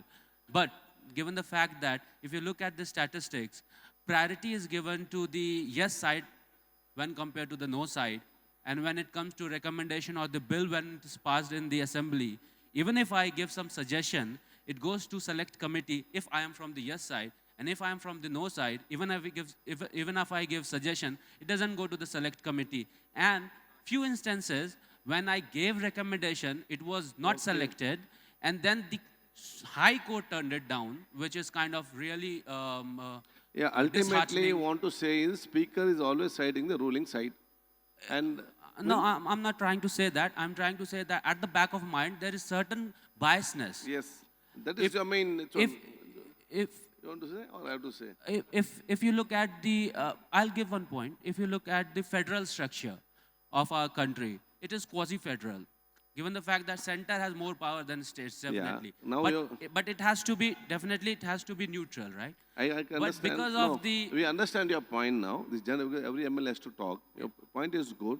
Ultimately, your thinking and your presentation is always there is something in opposition. Some thinking is there. The speaker will always side a bit of bias. on the majority side. It is not the speaker's post problem, the person's problem. One who sits in the speaker post, if he goes on neutrality and with the confidence of the opposition, then he'll be a good speaker. Other will be only a speaker. The ultimate, what is the power of a speaker? Speaker, once he assumes that chair, then he is a non-political man, he has to resign. And always, a speaker is a friend of the opposition. Why? He has to go give more and more chance for the opposition to speak. So the opposition raises all the negativity or what are the of the government, minus point of the government, make it perfect to work for the people. Rare of the rare cases, the speaker will be with the government, ruling party, when passing the bill. Because we have to pass the bill. Within 10, 15 days, we'll finish my session. Always opposition company sitting here, we can't keep quiet passing the bill. So there's a rare case, we have to pass the bill, and that time we have to be the ruling party, because ruling party only has a majority, opposition doesn't have majority, and the government has to run forward. So these are the things are there within the limit. So maximum any speaker will see that will be more neutrality, and the main duty of a speaker is give to confidence to opposition, because they always opposition won't have confidence because they are not in ruling. Always they have a cycle that whatever we say will be rejected by the ruling party, and no one is listening to us. That's the time where the speaker should give confidence that I am there, don't worry, they will guide you. So I think one who wants to be a best speaker will go according to this. And sometimes what you say, it will be there. But it is a democracy, we have to go this way only. Next. Sir, sir. I'm Chetan Anand from Bihar, and I'm from Shivhar district. My constituency is Shivhar. The question I want to ask is the balance between bureaucracy and legislature, because we've seen that people who are bureaucrats and have been in, be it this government or that government, they have been there. And what they do is they are the one who are jotting down the laws and whatnot. I understood, yeah. Yeah, and this question was also, it was also asked, in the first session, this point was made. So I want to know more about that. Okay. How to bring about the actual balance. Sir? I think let's hear them. But one point will take. Otherwise, Yeah. not enough time. Yeah, next. Somebody from this side. No, once we will come like this, sir. No, but then they'll never get the chance. They'll chance. We'll come past. Next. Sir. I am Ashok Babu, MLA from Union Territory of Puducherry. I am BJP party. I clearly observed the views and ideas delivered by honorable senior leaders here. Strengthening good governance, as per my views and opinion, Next. our central government is the good example for good governance. Okay, good. Next. Sir एक गणेश चंद्र नाम है मेरा, संत कबीर नगर उत्तर प्रदेश से विधायक हूँ, धनगट्टा विधानसभा seat है। सबसे पहले तो ऐसे कार्यक्रम में आप सभी का अभिवादन करते हुए Next, fast. Come to the point. एक विषय ये जानना, जैसे लोगों की उम्मीदें बड़ी रहती हैं, हम सब पहली बार हैं, उम्मीदों पर पूरी तरह से खरा न उतर पाना, इसके लिए कोई अगर विकल्प ऐसा कुछ। Okay, good. Next. धन्यवाद sir, speaker sir, minister Maharashtra और सभी एमएलए। मैं उत्तर प्रदेश की विधानसभा हैदरगढ़ से बाराबंकी से आता हूँ। एक हम लोग से एक छोटा सा सवाल है जो हमारे साथ तमाम युवा विधायक बैठते हैं, उनके मन में कहीं न कहीं रहता है कि हम लोग किसी भी पार्टी में हो, किसी भी दल में हो, किसी तरह संघर्ष करके या वहाँ तक पहुँच तो जाते हैं, एक बार विधायक बन जाते हैं। पर हमने देखा है कि कहीं न कहीं पार्टियों का वर्चस्व इतना रहता है कि एक विधायक हो या फिर किसी भी पद पे हो, अच्छा काम करते करते उसको पद से हटा दिया जाता है पार्टी द्वारा। तो उनके मन में एक भय रहता है, तो जिसलिए वो पूरी दृढ़ता से अपना काम नहीं कर पा रहे हैं। ऐसा भी समाधान होना चाहिए कि किसी पद द्वारा वर्तमान विधायक को वो बिना किसी बड़े आरोप से ना हटाया जाए। Next. Sir, I am Madhav from Visakhapatnam, Andhra Pradesh. Sir, one question is regarding the rules, regulations and procedures of legislatures have come down drastically. In almost all the state assemblies, almost all the legislators are ignorant of all the procedures. Okay. And our committees are also not functioning. And bills are being passed on the day when the assembly meets. No bill is given in advance. And we are not aware what's the procedures. So we have to just say aye or nay. So there's no procedure. See, in parliament democracy, is there any body to look after that, whether the legislator is meeting regularly, the time bound, I think, are the bills given on time, or the committees like Assurance Committee or the Privilege Committee, are they meeting regularly or not? In our assembly, we never met. All our committees from last 6 years, we did not meet any time. So and our assembly also, we met for 26 days only.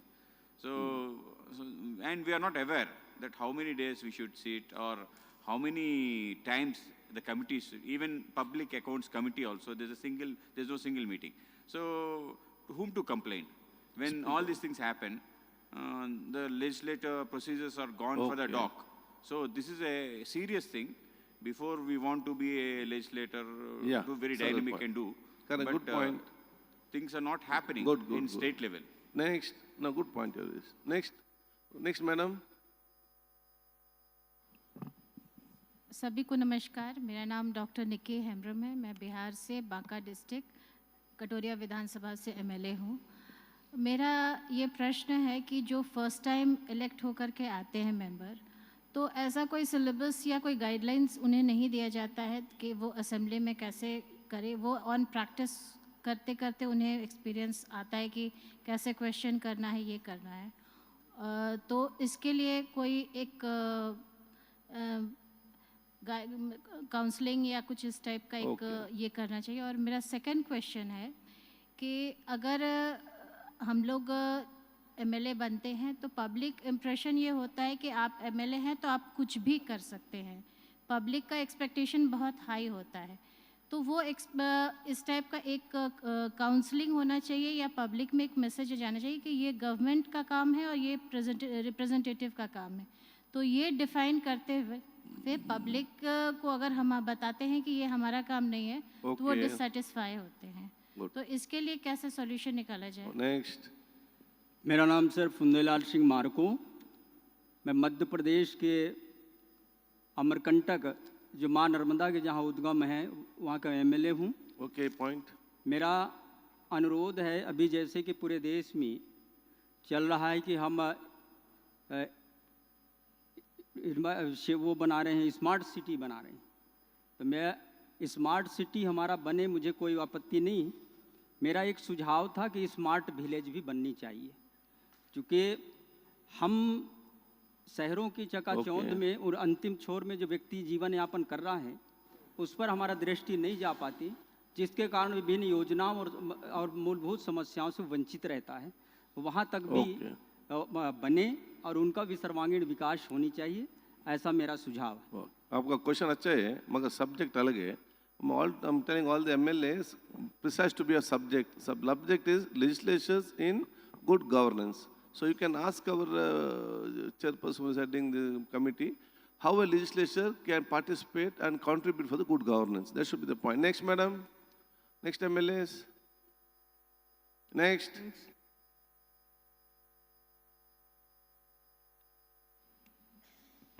जी, सभी को नमस्कार। मैं बिहार से हूँ और जहाँ से माँ सीता की प्रगट हुई थी, उस धरती से मैं आती हूँ। और एक मेरा सवाल है, मैं कहना चाहती हूँ, हम लोग जो सारे विधायक लोग जो क्वेश्चन करते हैं और विधानसभा में हम लोग के कहा जाता है आपका क्वेश्चन का प्रश्न उत्तर मिल जाएगा, बरसों बरसों पुराना हो जाता है, आश्वासन मिल जाता है। जब हम लोग क्वेश्चन करते हैं आश्वासन मिलता है, मगर आश्वासन के काम नहीं होता है, बरसों बरसों पुराना रह जाता है। और इस पर कैसे हम लोग आश्वासन मिलेगा, इसके लिए मैं आपसे थोड़ा क्वेश्चन मैं करती हूँ, कैसे काम हो इसके लिए। बहुत बहुत धन्यवाद। Good question. Next. Next. Arun Shankar Prasad, विधायक खजौली विधानसभा क्षेत्र, मधुबनी जिला, बिहार से। मेरा प्रश्न है कि विधायक के मार्ग में कई प्रकार की बाधाएं हैं।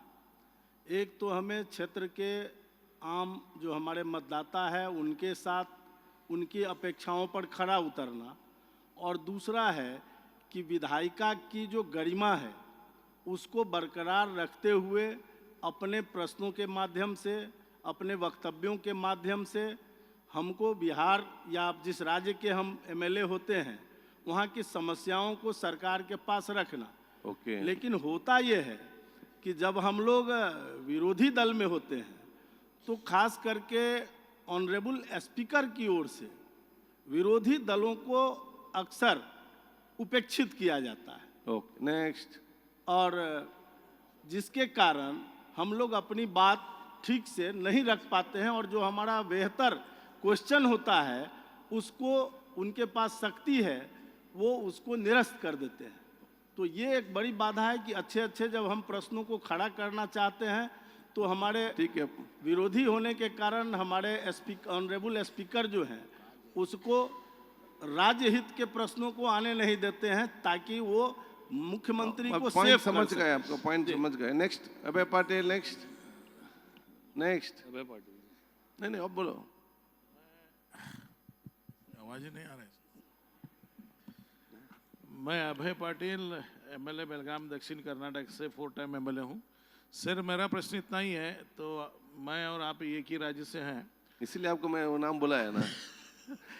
तो जो हमारा जो लेजिस्लेटर है उसमें ज़्यादा हस्तक्षेप कोर्ट का हो रहा है, और दूसरा एडमिनिस्ट्रेशन में जो आईएएस ऑफिसर्स है उनका ज़्यादा दबाव आ रहा है। तो विधायक के नाते काम करने का जो पहली बार दूसरी बार विधायक उनको तकलीफ होती है, तो स्पीकर के नाते आपकी जिम्मेदारी बहुत है कि इसमें जो सही है उसके पीछे तो आपको खड़ा रहना है। तो इसके बारे में सोचना चाहिए सर, 2 चीज़ों के बारे में। Okay, next. नमस्कार, मैं संजय सरावगी बिहार से, दरभंगा से लगातार 5वीं बार विधायक हूँ भारतीय जनता पार्टी से।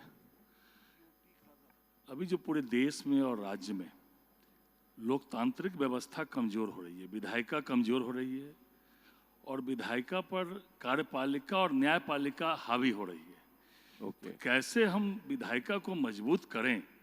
केवल हमारा काम विधानसभा में नीति ही बनाना रह जाए, या न्यायपालिका और कार्यपालिका जिस तरह हावी हो रही है, ओपन फोरम पर एक डिस्कशन एनएलसी के फोरम पर होना चाहिए, जो कैसे हम लोग जो है, जो हमारा लेजिस्लेटर है, लोकतांत्रिक व्यवस्था है, यह लोकतांत्रिक व्यवस्था फिर से मजबूत हो और न्यायपालिका और कार्यपालिका हावी बन के लोकतांत्रिक व्यवस्था को जो कमज़ोर कर रही है, इस पर जरूर एनएलसी पर ओपन फोरम पर एक बड़ा डिस्कशन होना चाहिए इस पर, और इसका कुछ सजेशन भी देना चाहिए। धन्यवाद। नमस्कार सर, मैं नीरज शर्मा, एमएलए फरीदाबाद हरियाणा से। एक तो हमारी जो विधानसभा की कमेटियां हैं, एक्चुअली में वो सब रिकमेंडेशंस हैं, उनके पास कोई पावर नहीं है। उस दिशा में हम लोग क्या ऐसा कार्य करें कि उन कमेटियों के पास पावर आए। ठीक है, अफसर आते हैं ओरल में, कभी बात मानी कभी नहीं मानी। दूसरा कि हमारे यहाँ जैसे साल में 3 बार सेशन होता है, बजट सेशन 7 दिन का, 2 बार 3-3 दिन का सेशन। एमएलए क्या अपनी बात रखेगा? कोई ऐसा कानून हो कि भाई साल में कम से कम 50 दिन या 60 दिन मिनिमम सेशन चलेगा, ज़्यादा चला सके वो स्टेट के ऊपर बात है। यही मेरे 2 सुझाव हैं। Next point.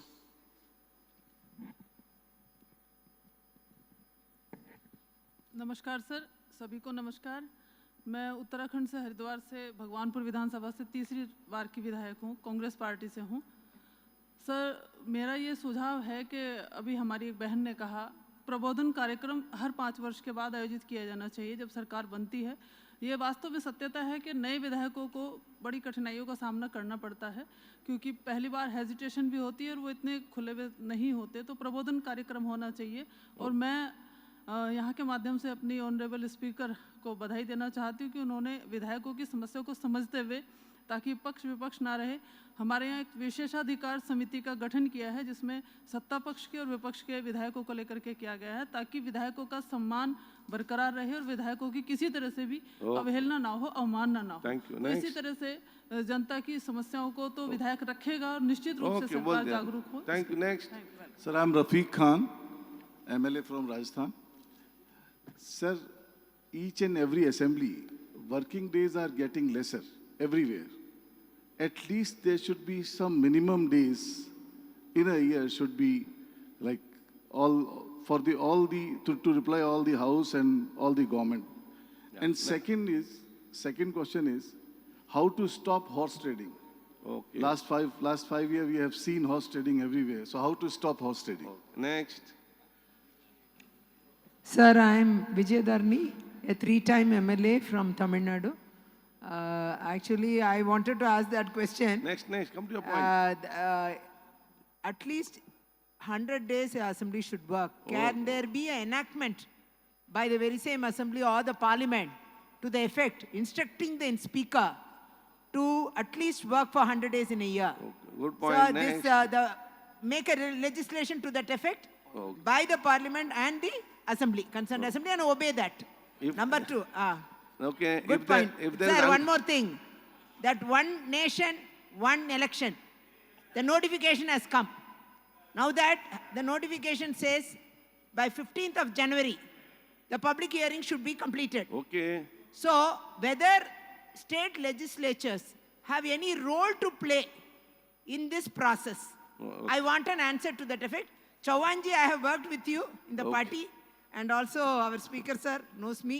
So all these questions, I wanted your answers in good gesture. If MLAs attend session 100%, automatic days will improve. But they are not attending now. Next question. Sir, we are attending, sir. You are Everybody is attending. sir. 100% they have to attend, all others. Next. Sir, don't push aside that. Make it 100. Thank you. Okay, who is on the line? Lift your hand, who wants to talk? Okay, pass here. Sir, Tamil Nadu over, sir. Next. Over. इधर कोई है ना? कोई नहीं. Okay, thank you. Yes, let me. बात कर रहे हैं? Sir, we have a question. Hello. Virendra Kumar, Bihar Samastipur से हूँ। Okay. जी, जिस तरह की अभी बात आई है, जो कई देश हैं जहाँ पर दो भाषा दो पार्टियाँ हैं, अपने देश में कई भाषा दो पार्टी पूरे देश में काम कर सकती है, तो हम समझते हैं राष्ट्रीय मुद्दा पर बहुत अच्छी बातें होती। Okay. Thank you. धन्यवाद। One. Yeah, please. Sir, Tamil தெரியுமா? Tamil. நீ கர்நாடகா. Sir, நீங்க தமிழ்ல பேசுங்க, நான் டிரான்ஸ்லேட் பண்றேன். Sir will understand. நானே பேசுறேன். தெரியுமா சார்? கதை சார் உங்களுக்கு தெரியும் தமிழ்? தெரியும். தமிழ் தெரியும். I will try to understand. சரி. I won't misunderstand. There are MLAs in the second row. என்ன கேட்கலாம்? We also Fast, want to come to the speak. point. There are some MLAs here. Please wait. Okay. Fast.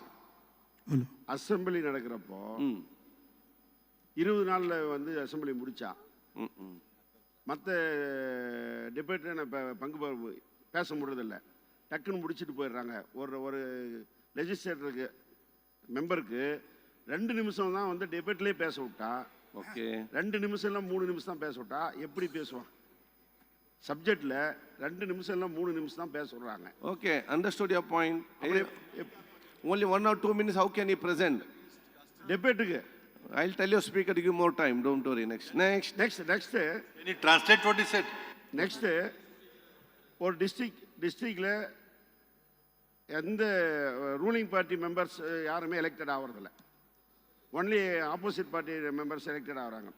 அந்த district ஃபங்க்ஷன்ஸை யார் attend பண்ணணும்?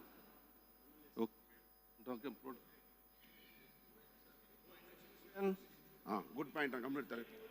Sir, he is asking. I understood. You understood? He asked one to increase the number of days. And second, doesn't get time to talk. speak. Third, if their opposition is there, who is the protocol? Yeah. All will talk, the chief minister. Yes, sir, you understood. You know Tamil. Now we agree. I can understand. Yes, sir. Sir, I am from Chandrapur. I am independent MLA. I am a record holder MLA. I have won more than 73,000. This doesn't matter. Record doesn't mean how many votes you won. Record means how many times you won. First time I have. No, that's what. Record. Sir, I have to suggest 4 points. That's everybody is saying there should be a compulsory training for MLA, not for starting year. Every year he should be updated. Okay. In corporate, they train their staff. And secondly, sir, most of assemblies give only 1 PA. Our Maharashtra government provides us only 1 personal assistant. We give. We give 2 PAs. You give 2, that is better. But nowadays, that should be 4. Because one should be with MLA when he is in constituency. Other should be in the office. Third one should be in the capital. The 4 should be given for good governance. And in Scotland, UK, as the Scotland state of United Kingdom, they have a small sessions. Every month they have sessions. Okay. 3 days sessions should be taken in every month. That's why each of the legislators can talk there. And one more thing, sir. There should be 4 houses, small houses. We have a number of 288 and 78 of upper house. The 4 small houses, then there should be subject and departments that in small houses, the small sittings are very much क्या बोलते हैं उसको ज़्यादा effective होती है जहाँ छोटे कम संख्या में सदस्य होते हैं. तो एक विषय को लेके उसको ये होना चाहिए. डिस्कस कर सकते हैं. ऐसे ये 4 मेरी सुझाव है सर. ऐसी मेरी आपसे. नेक्स्ट. सर, मैं राजेश राठौड़, महाराष्ट्र MLC और विप हूँ परिषद में. सर मैं चार बातें यहाँ पे कहना चाहूँगा। सबसे पहले कि जो सत्ताधारी और विपक्ष का जो मामला होता है, ये डेवलपमेंट फंड के बारे में ये सेम रहना चाहिए। दूसरी बात, जो विधायक को जो सुविधाएं दी जाती है, जैसे कर्नाटक में व्हीकल दिया जाता है, महाराष्ट्र में नहीं दिया जाता। कंपलसरी गवर्नमेंट व्हीकल का एमएलए को देना चाहिए। और ब्लॉक डेवलपमेंट ऑफिसर, तहसीलदार, इनको भी प्यून और स्टाफ घर सब दिया जाता है। एमएलए को ये सब चीज़ें नहीं देने की वजह से करप्शंस बढ़ते जा रहे हैं। और उसके बाद जहाँ पे बिल में इसमें जो हमें स्टडी करके कुछ सुझाव देना है, बहुत बार ऐसा देखा जाता है कि सरकार बिल पहले देती ही नहीं। तो ये कंपलसरी होना चाहिए कि बिल कम से कम एक हफ्ता पहले सभी एमएलए को मिलना चाहिए, उस पर डिबेट होना चाहिए। और आखिरी बात मैं ये कहना चाहता हूँ सर कि ये जो अभी ट्रेनिंग इस माध्यम से एनएलसी ले रही है, ये हर स्टेट में कंपलसरी गवर्नमेंट ने ट्रेनिंग लेना चाहिए। Okay, good point. Next. MLC Sir, I'm Somnath Bharti. I'm from Aam Aadmi Party, Delhi, third time MLA. Nowadays, the question has been election of PM across the nation. Now come to the I'm a lawyer legislation, also. yeah. I'm just coming to that. There is no discussion about election of members of parliament. There is no direct election of prime minister. So why there is so much confusion and rumor and sort of conspiracy to ensure that the first be elect PM, sort of decide whom to be elected as PM, and then in what Sir was saying, talking about empowerment of legislators and parliamentarians. How will that happen when you are projecting as prime minister or somebody's prime minister, and from his party, whosoever stands will get elected as MP? So there is no accountability of that person as a member of parliament getting fixed. So that is what needs to be, possibly senior leaders need to address this. Okay. Number one. Number two, sir, when Sir talked about legislators being empowered, etc., there is no minimum qualification which is being attributed for a legislator to possess. Number three, sir, good practices across the nation. Let's say my government, Kejriwal government, has done wonders in education, healthcare, electricity, water, etc. Why can't those practices be spread out in other states? Okay. Similarly, good practices of Maharashtra can be spread out in Delhi. Why can't that attempt be made, that good practices by different states be adopted by other states? Good point. Thank you. Next, anyone there, second line? Yes, sir. This is Ajay I am Dutt here Rajesh- from... Rajesh Rishi keep from- quiet. I am Rajesh Rishi from Delhi. Jaldi. मेरा एक ही प्रश्न है कि हम लोग सब चुने हुए प्रतिनिधि बैठे हैं, क्या सरकार को प्रतिनिधि, जो चुने हुए प्रतिनिधि वो चलाएंगे या जो सिलेक्टेड आईएएस ऑफिसर्स है वो चलाएंगे? दिल्ली की स्थिति ऐसी हो चुकी है इस समय। ठीक है, ये next. प्रश्न मैं आपके वजह से रखना चाहता हूं क्योंकि हमारे बीच में सभी चुने हुए हैं। इलेक्टेड चलाएंगे या सिलेक्टेड चलाएंगे, ये अब आप बताइए इसमें। Speaker महोदय, इसका आंसर करना पड़ेगा आपको। You will have to answer it. Hi, sir. This is Ajay Dutt, MLA from Delhi, Aam Aadmi Party, second time MLA, and also Peace Ambassador.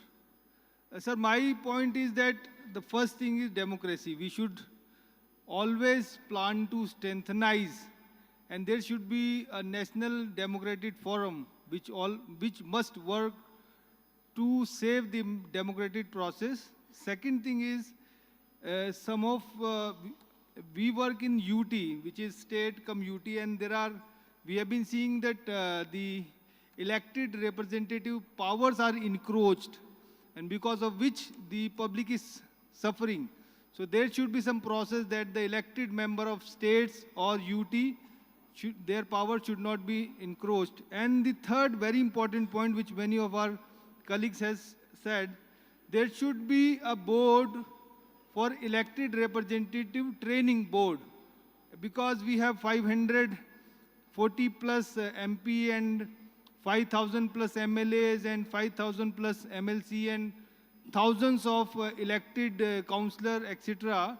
We must have a training process which the day they selected, within 1 week there should be a training, and it should be repeated at least once in a 6 or 1 year. So I think we should all work towards building our India as a proper developed nation. Thank you very much. Next. मेरा नाम विशेष है, विशेष रवि, मैं दिल्ली से विधायक हूँ। बस एक विषय पे अगर आप कुछ बता माइक पाएं ऑन कि- करो। सर ऑन है, माइक ऑन है। ओके। अच्छा सर, जिस तरह से लगातार अभी लेफ्टिनेंट गवर्नर्स की जो दखल बढ़ती जा रही है सरकार के काम में, उस पर अगर कुछ मार्गदर्शन करना चाहें आप। धन्यवाद। गुड, नेक्स्ट कोई है last please. Sir, I am B.S. Zoon from Delhi. I am asking just one question, whether suspension of 145 parliamentarian in one go is serving democracy in any manner or not? Okay, next. Good point. Number two, one more thing. That why not a speaker should be from an independent agency? Like if he is elected from a particular party, he should resign and his tenure must be fixed. He should not be disturbed so that he can work without any biasness and influence. Thank you. I am Madan Lal from New Delhi, Aam Party. We were attending the last session in Mumbai. It was a pleasure for us. We learned a lot. This year, again, we are here, and we are learning a lot from our brothers and sisters who are complaining, each of them who are not in the point.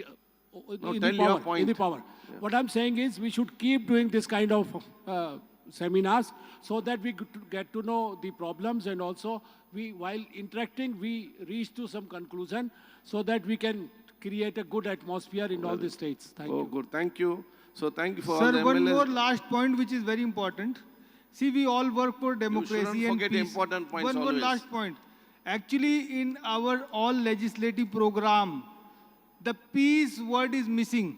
And we all always say that peace. So I think we are in the Peace University, and I think in our legislature, there should be a training for building a peace in the nation.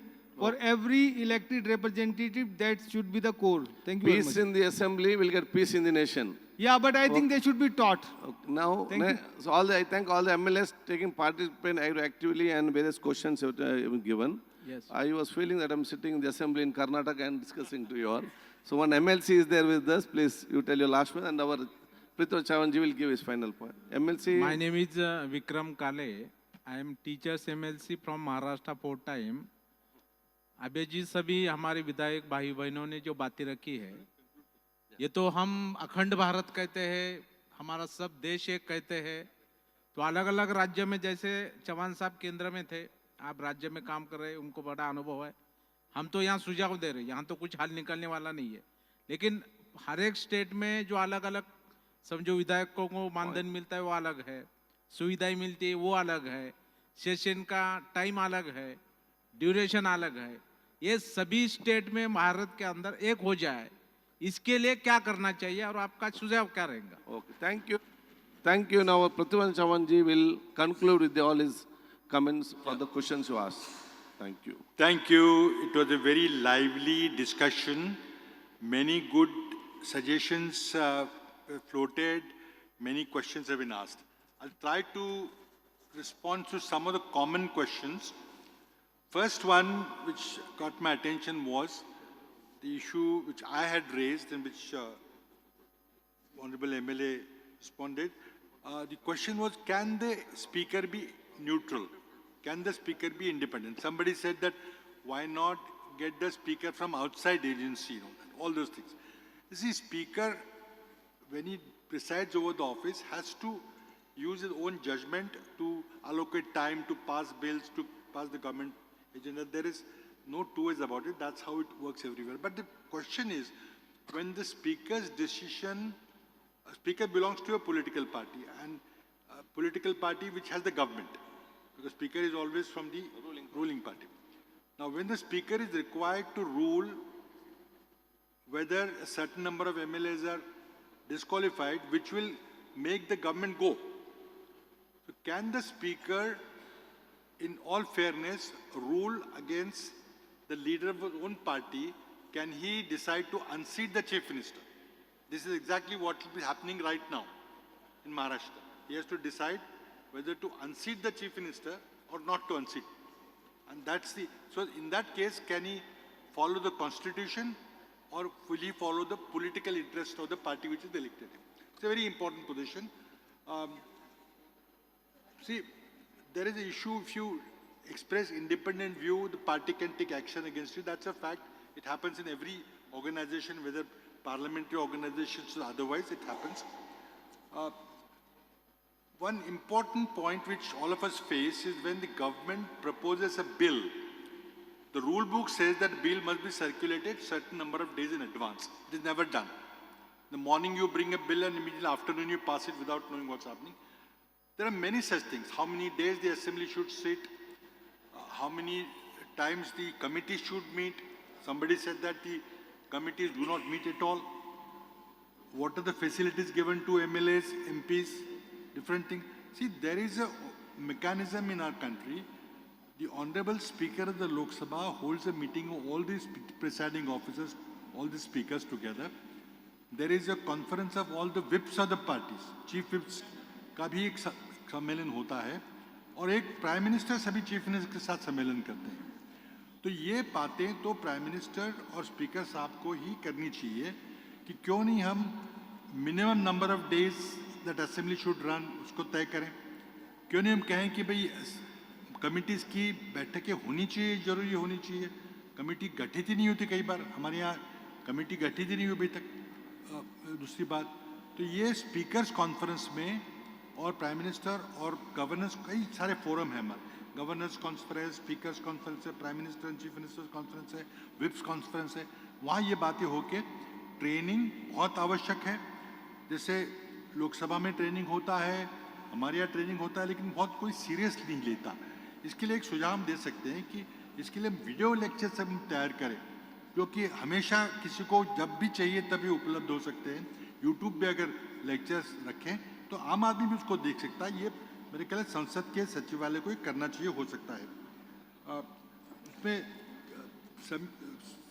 Assembly कितने दिन बैठनी चाहिए साल में, बहुत बहुत बड़ा सुझाव है. एक हमारे महाराष्ट्र के विधायक जी ने कहा था कि वो जैसे स्कॉटलैंड में हर महीने 3-4 दिन का सेशन होता है. ये हमारे यहाँ संभव नहीं, क्योंकि बहुत दूर से लोगों को आना पड़ता है. छोटे देश में शायद संभव है, लेकिन क्या किसी ने सुझाव दिया कि 100 दिन क्यों नहीं बैठते हम. Why don't you meet 100 days in a year. कुछ दिन हम तय कर सकते हैं. जब हमारा स्वतंत्रता के बाद जब हम लोकसभा में बैठे तो बहुत दिन तक लोकसभा 150 दिन तक लोकसभा चलती थी, लेकिन अब वो संख्या बहुत कम हो गई. तो एक हमें सबको मिलकर कॉन्सेंसस बना चाहिए, एक अपनी सरकारों पर दबाव डालना चाहिए कि आप बैठ के आप तय कीजिए कि कम से कम 100 दिन, 80 दिन, 90 दिन, कुछ दिन का संसद का सत्र जरूर चले. कुछ विकास की आपने बात की, smart cities versus smart villages. बिल्कुल स्मार्ट विलेज होना चाहिए. अलग अलग नाम से काम हो रहा है. एश्योरेंसेस देते हैं, आश्वासन दिया जाता है, लेकिन पूरे नहीं होते. ये स्पीकर साहब का काम है देखना. अब स्पीकर साहब विपक्ष को समय नहीं देते, लेकिन ये कई सारे मेरा अनुभव है कि स्पीकर साहब देते हैं. एक रूल ऐसा है, रूल ऑफ थंब, कि let opposition speak, government will the work. सरकार अपनी काम करती है, अपोजिशन को बोलने दीजिए. लेकिन ये भी नियम कई जगह नहीं इस्तेमाल किया जाता. देखिए, कमिटीज और रिकमेंडेटरी, सब जगह कमिटीज रिकमेंडेटरी होती है, कमिटी को कोई अधिकार नहीं दे सकते. लेकिन हाँ, एक बात जरूर है कि अमेरिका की संसदीय कमिटियां हैं, उनको अधिकार है कि सुप्रीम कोर्ट के जजेस को जब सरकार नियुक्त करती है तो उनको मना करने का, उनको रिजेक्ट करने का अधिकार अमेरिका की कमिटीज़ को है. हमारे यहाँ कमिटीज़ को ऐसा कोई अधिकार नहीं है.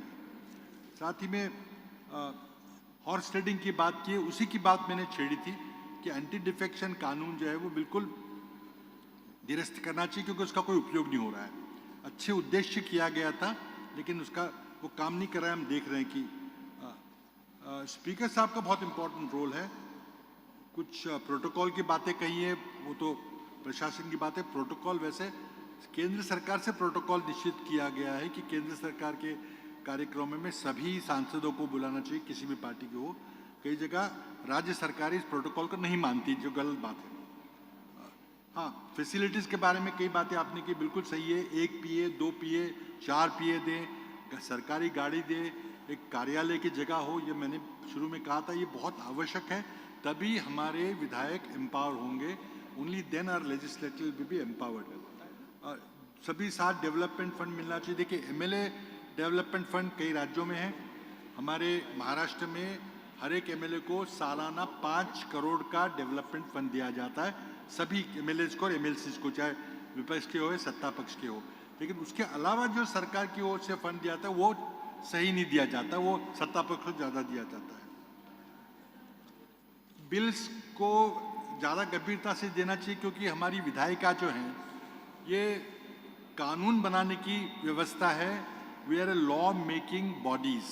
तो अगर लॉ मेकिंग के लिए बिल्स पास करने के लिए हम पर्याप्त समय ना दें, if you don't give enough time to study bills, circulate bill, get the opinion of the public on the bills, then we are not doing our jobs. लेकिन आजकल कहीं नहीं होता, सुबह बिल छाप दिए जाते हैं, इंट्रोड्यूस होते हैं और दोपहर को पास किए जाते हैं, पता भी नहीं चलता कि बिल में क्या है, उसके क्या परिणाम होने वाले हैं।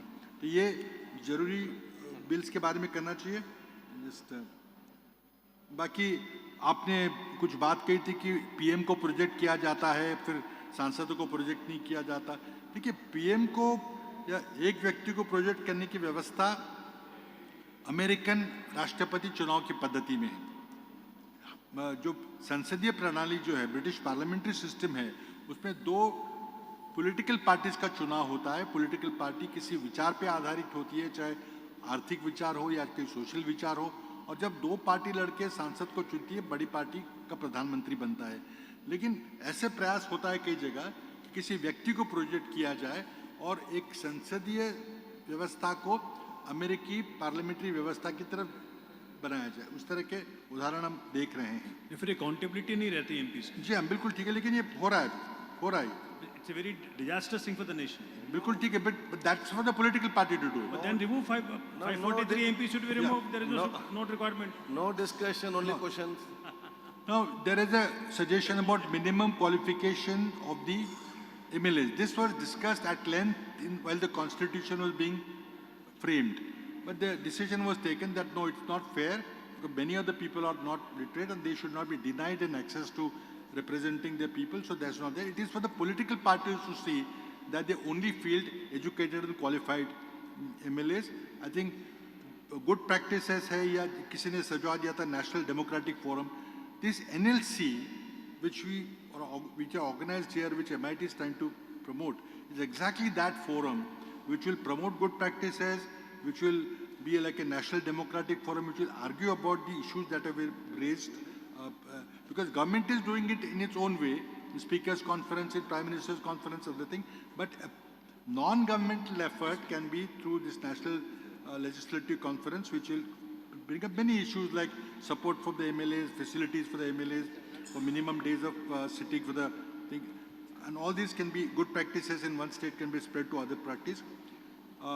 In Delhi, MLAs have raised about LG's interference, about selected versus elected. These are very serious issues, but let us see that it's not the Delhi Assembly, it is the central government which has imposed this arrangement on Delhi. And this, of course, will have to be politically answered in elections. Whether you like it or not, if you don't like it, then it has to be responded to in the Lok Sabha elections when they happen. And somebody raised a question about 145 MPs being suspended. It's not right for the democratic functioning, that everybody knows about it. I think it has been a very useful discussion, but I'll just sum up in one line that we need a forum, a body which is a non-governmental body, a cross-parties body, something which is being tried to be attempted by in this National Legislators Conference, where all these issues can be deliberated, discussed continuously, not only in one session in a year, but continuously by interacting with MLAs between states, by international visits, by training programs, by video lectures on training programs, on making a consensus about MLAs facilities, how many days you should meet, what role of speaker should be there, and even issues which I had raised about the anti-defection law, horse trading, and what should be the role of the speaker. So I think in sum up, I think a forum is required where without government interference, government of one party, legislators should interact in their own interest so that they're empowered to help the people, help the constituents, and build our nation.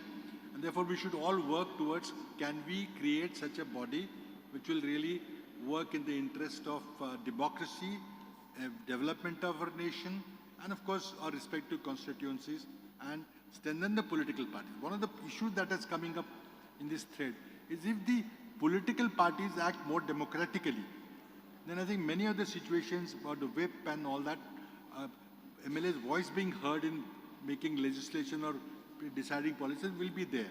But those discussions are not happening in many places. Thank you very much for your, all your kind suggestions and giving us the patient Now hearing. we have Thank got, you. now we have got Sumita Taiji. She wants to give conclusion remarks. Few minutes.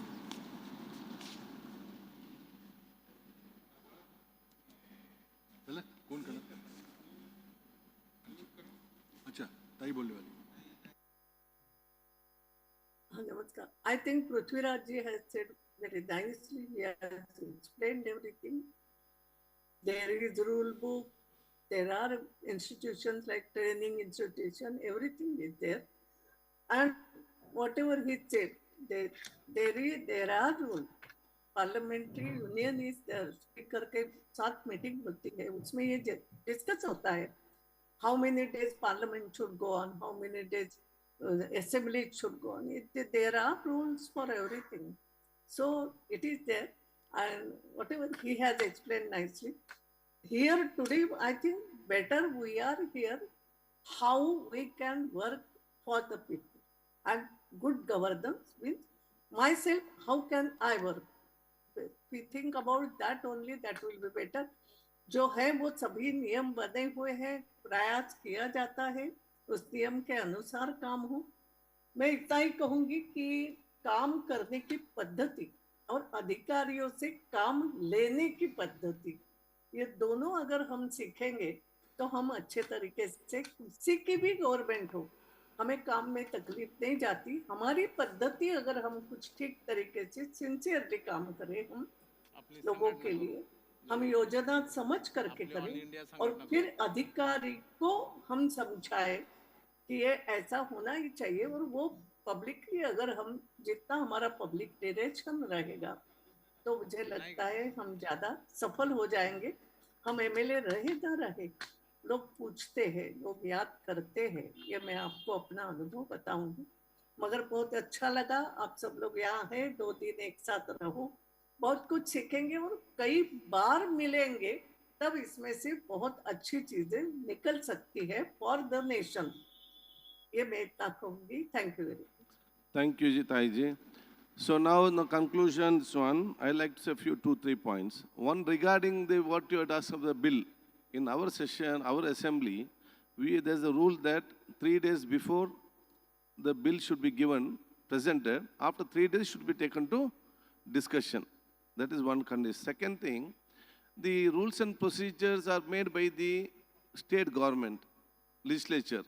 The legislature will do it. अब आपका state में और procedure में कितना दिन चलना है, कैसे चलना है, सभी rules and procedure, they can. In Karnataka, we have got minimum 60 days we have to do the assembly. But it doesn't always, we don't follow. But most of the day, yes, the 60 days will be there. Thirdly, क्या वो भी vehicle देना है, वो the facilities की बात क्या है? हमारे स्टेट में हम लोन देता है 30 लाख का, गाड़ी नहीं देता, 2 PA देता है. वो अभी क्या है, आपका रूलिंग पार्टी कौन सा है, उसका पार्लियामेंट में MLAs और उनका CLP मीटिंग में, लेजिस्लेटिव पार्टी की मीटिंग में एक डिमांड रख के तो वो अपोजिशन को भी फायदा होता है, वो भी स्टेट लीडर्स डिसीजन लेना है. Ultimately legislative party meeting powerful है, उसमें हम दबाव से बात करेंगे, देना ही देना है. चीफ मिनिस्टर 100% वो फैसिलिटीज हम देते हैं. The last thing was regarding the horse trading, an important question. So I like to say the Tamil Nadu raised horse trading, regarding horse trading. I like to say until horses are there, trading will be there. Don't worry. Thank you. Thank you. Thank you very much. One minute. सब भाई लोग जरा सुनो. सब मेरा सुझाव ये है कि सुमित्रा महाजन जी यहाँ पर है, उन्होंने भारत देश के अंदर पहला, उनके वो जब स्पीकर थी तो उन्होंने पहली कॉन्फ्रेंस MLAs की दिल्ली में ली थी, संसद में पहली बार. ताई आपने पहली बार ली थी, उसके बाद अभी तक हुई नहीं. ठीक है, अलग अलग स्टेट में रूल बनाना वो सरकार की जिम्मेदारी है या वो बनाएंगे, लेकिन हर स्टेट के अंदर ये रूल होने चाहिए, ये मानदंड होना चाहिए। ऐसे तो संसद बना सकती है ना गाइडलाइंस कि उसके तो बाहर आप मत जाइए, ठीक है। वो तो इसके लिए ये करने के लिए अभी तय वहां पर नहीं है, लेकिन हम सब एमएलए लड़ेंगे। ऑल इंडिया फोरम हम बनाएंगे, ऑल इंडिया फोरम। आपकी मंजूरी है? अबे आपके साथ देंगे आप हमारा? अबे लड़ाई करने के लिए कोई एसोसिएशन नहीं चाहिए, हम प्रेजेंट करेंगे मेरा क्या प्रॉब्लम है उधर, और आपका सबका प्रॉब्लम हम लोकसभा स्पीकर को बोलता है। Thank you Thank you very much.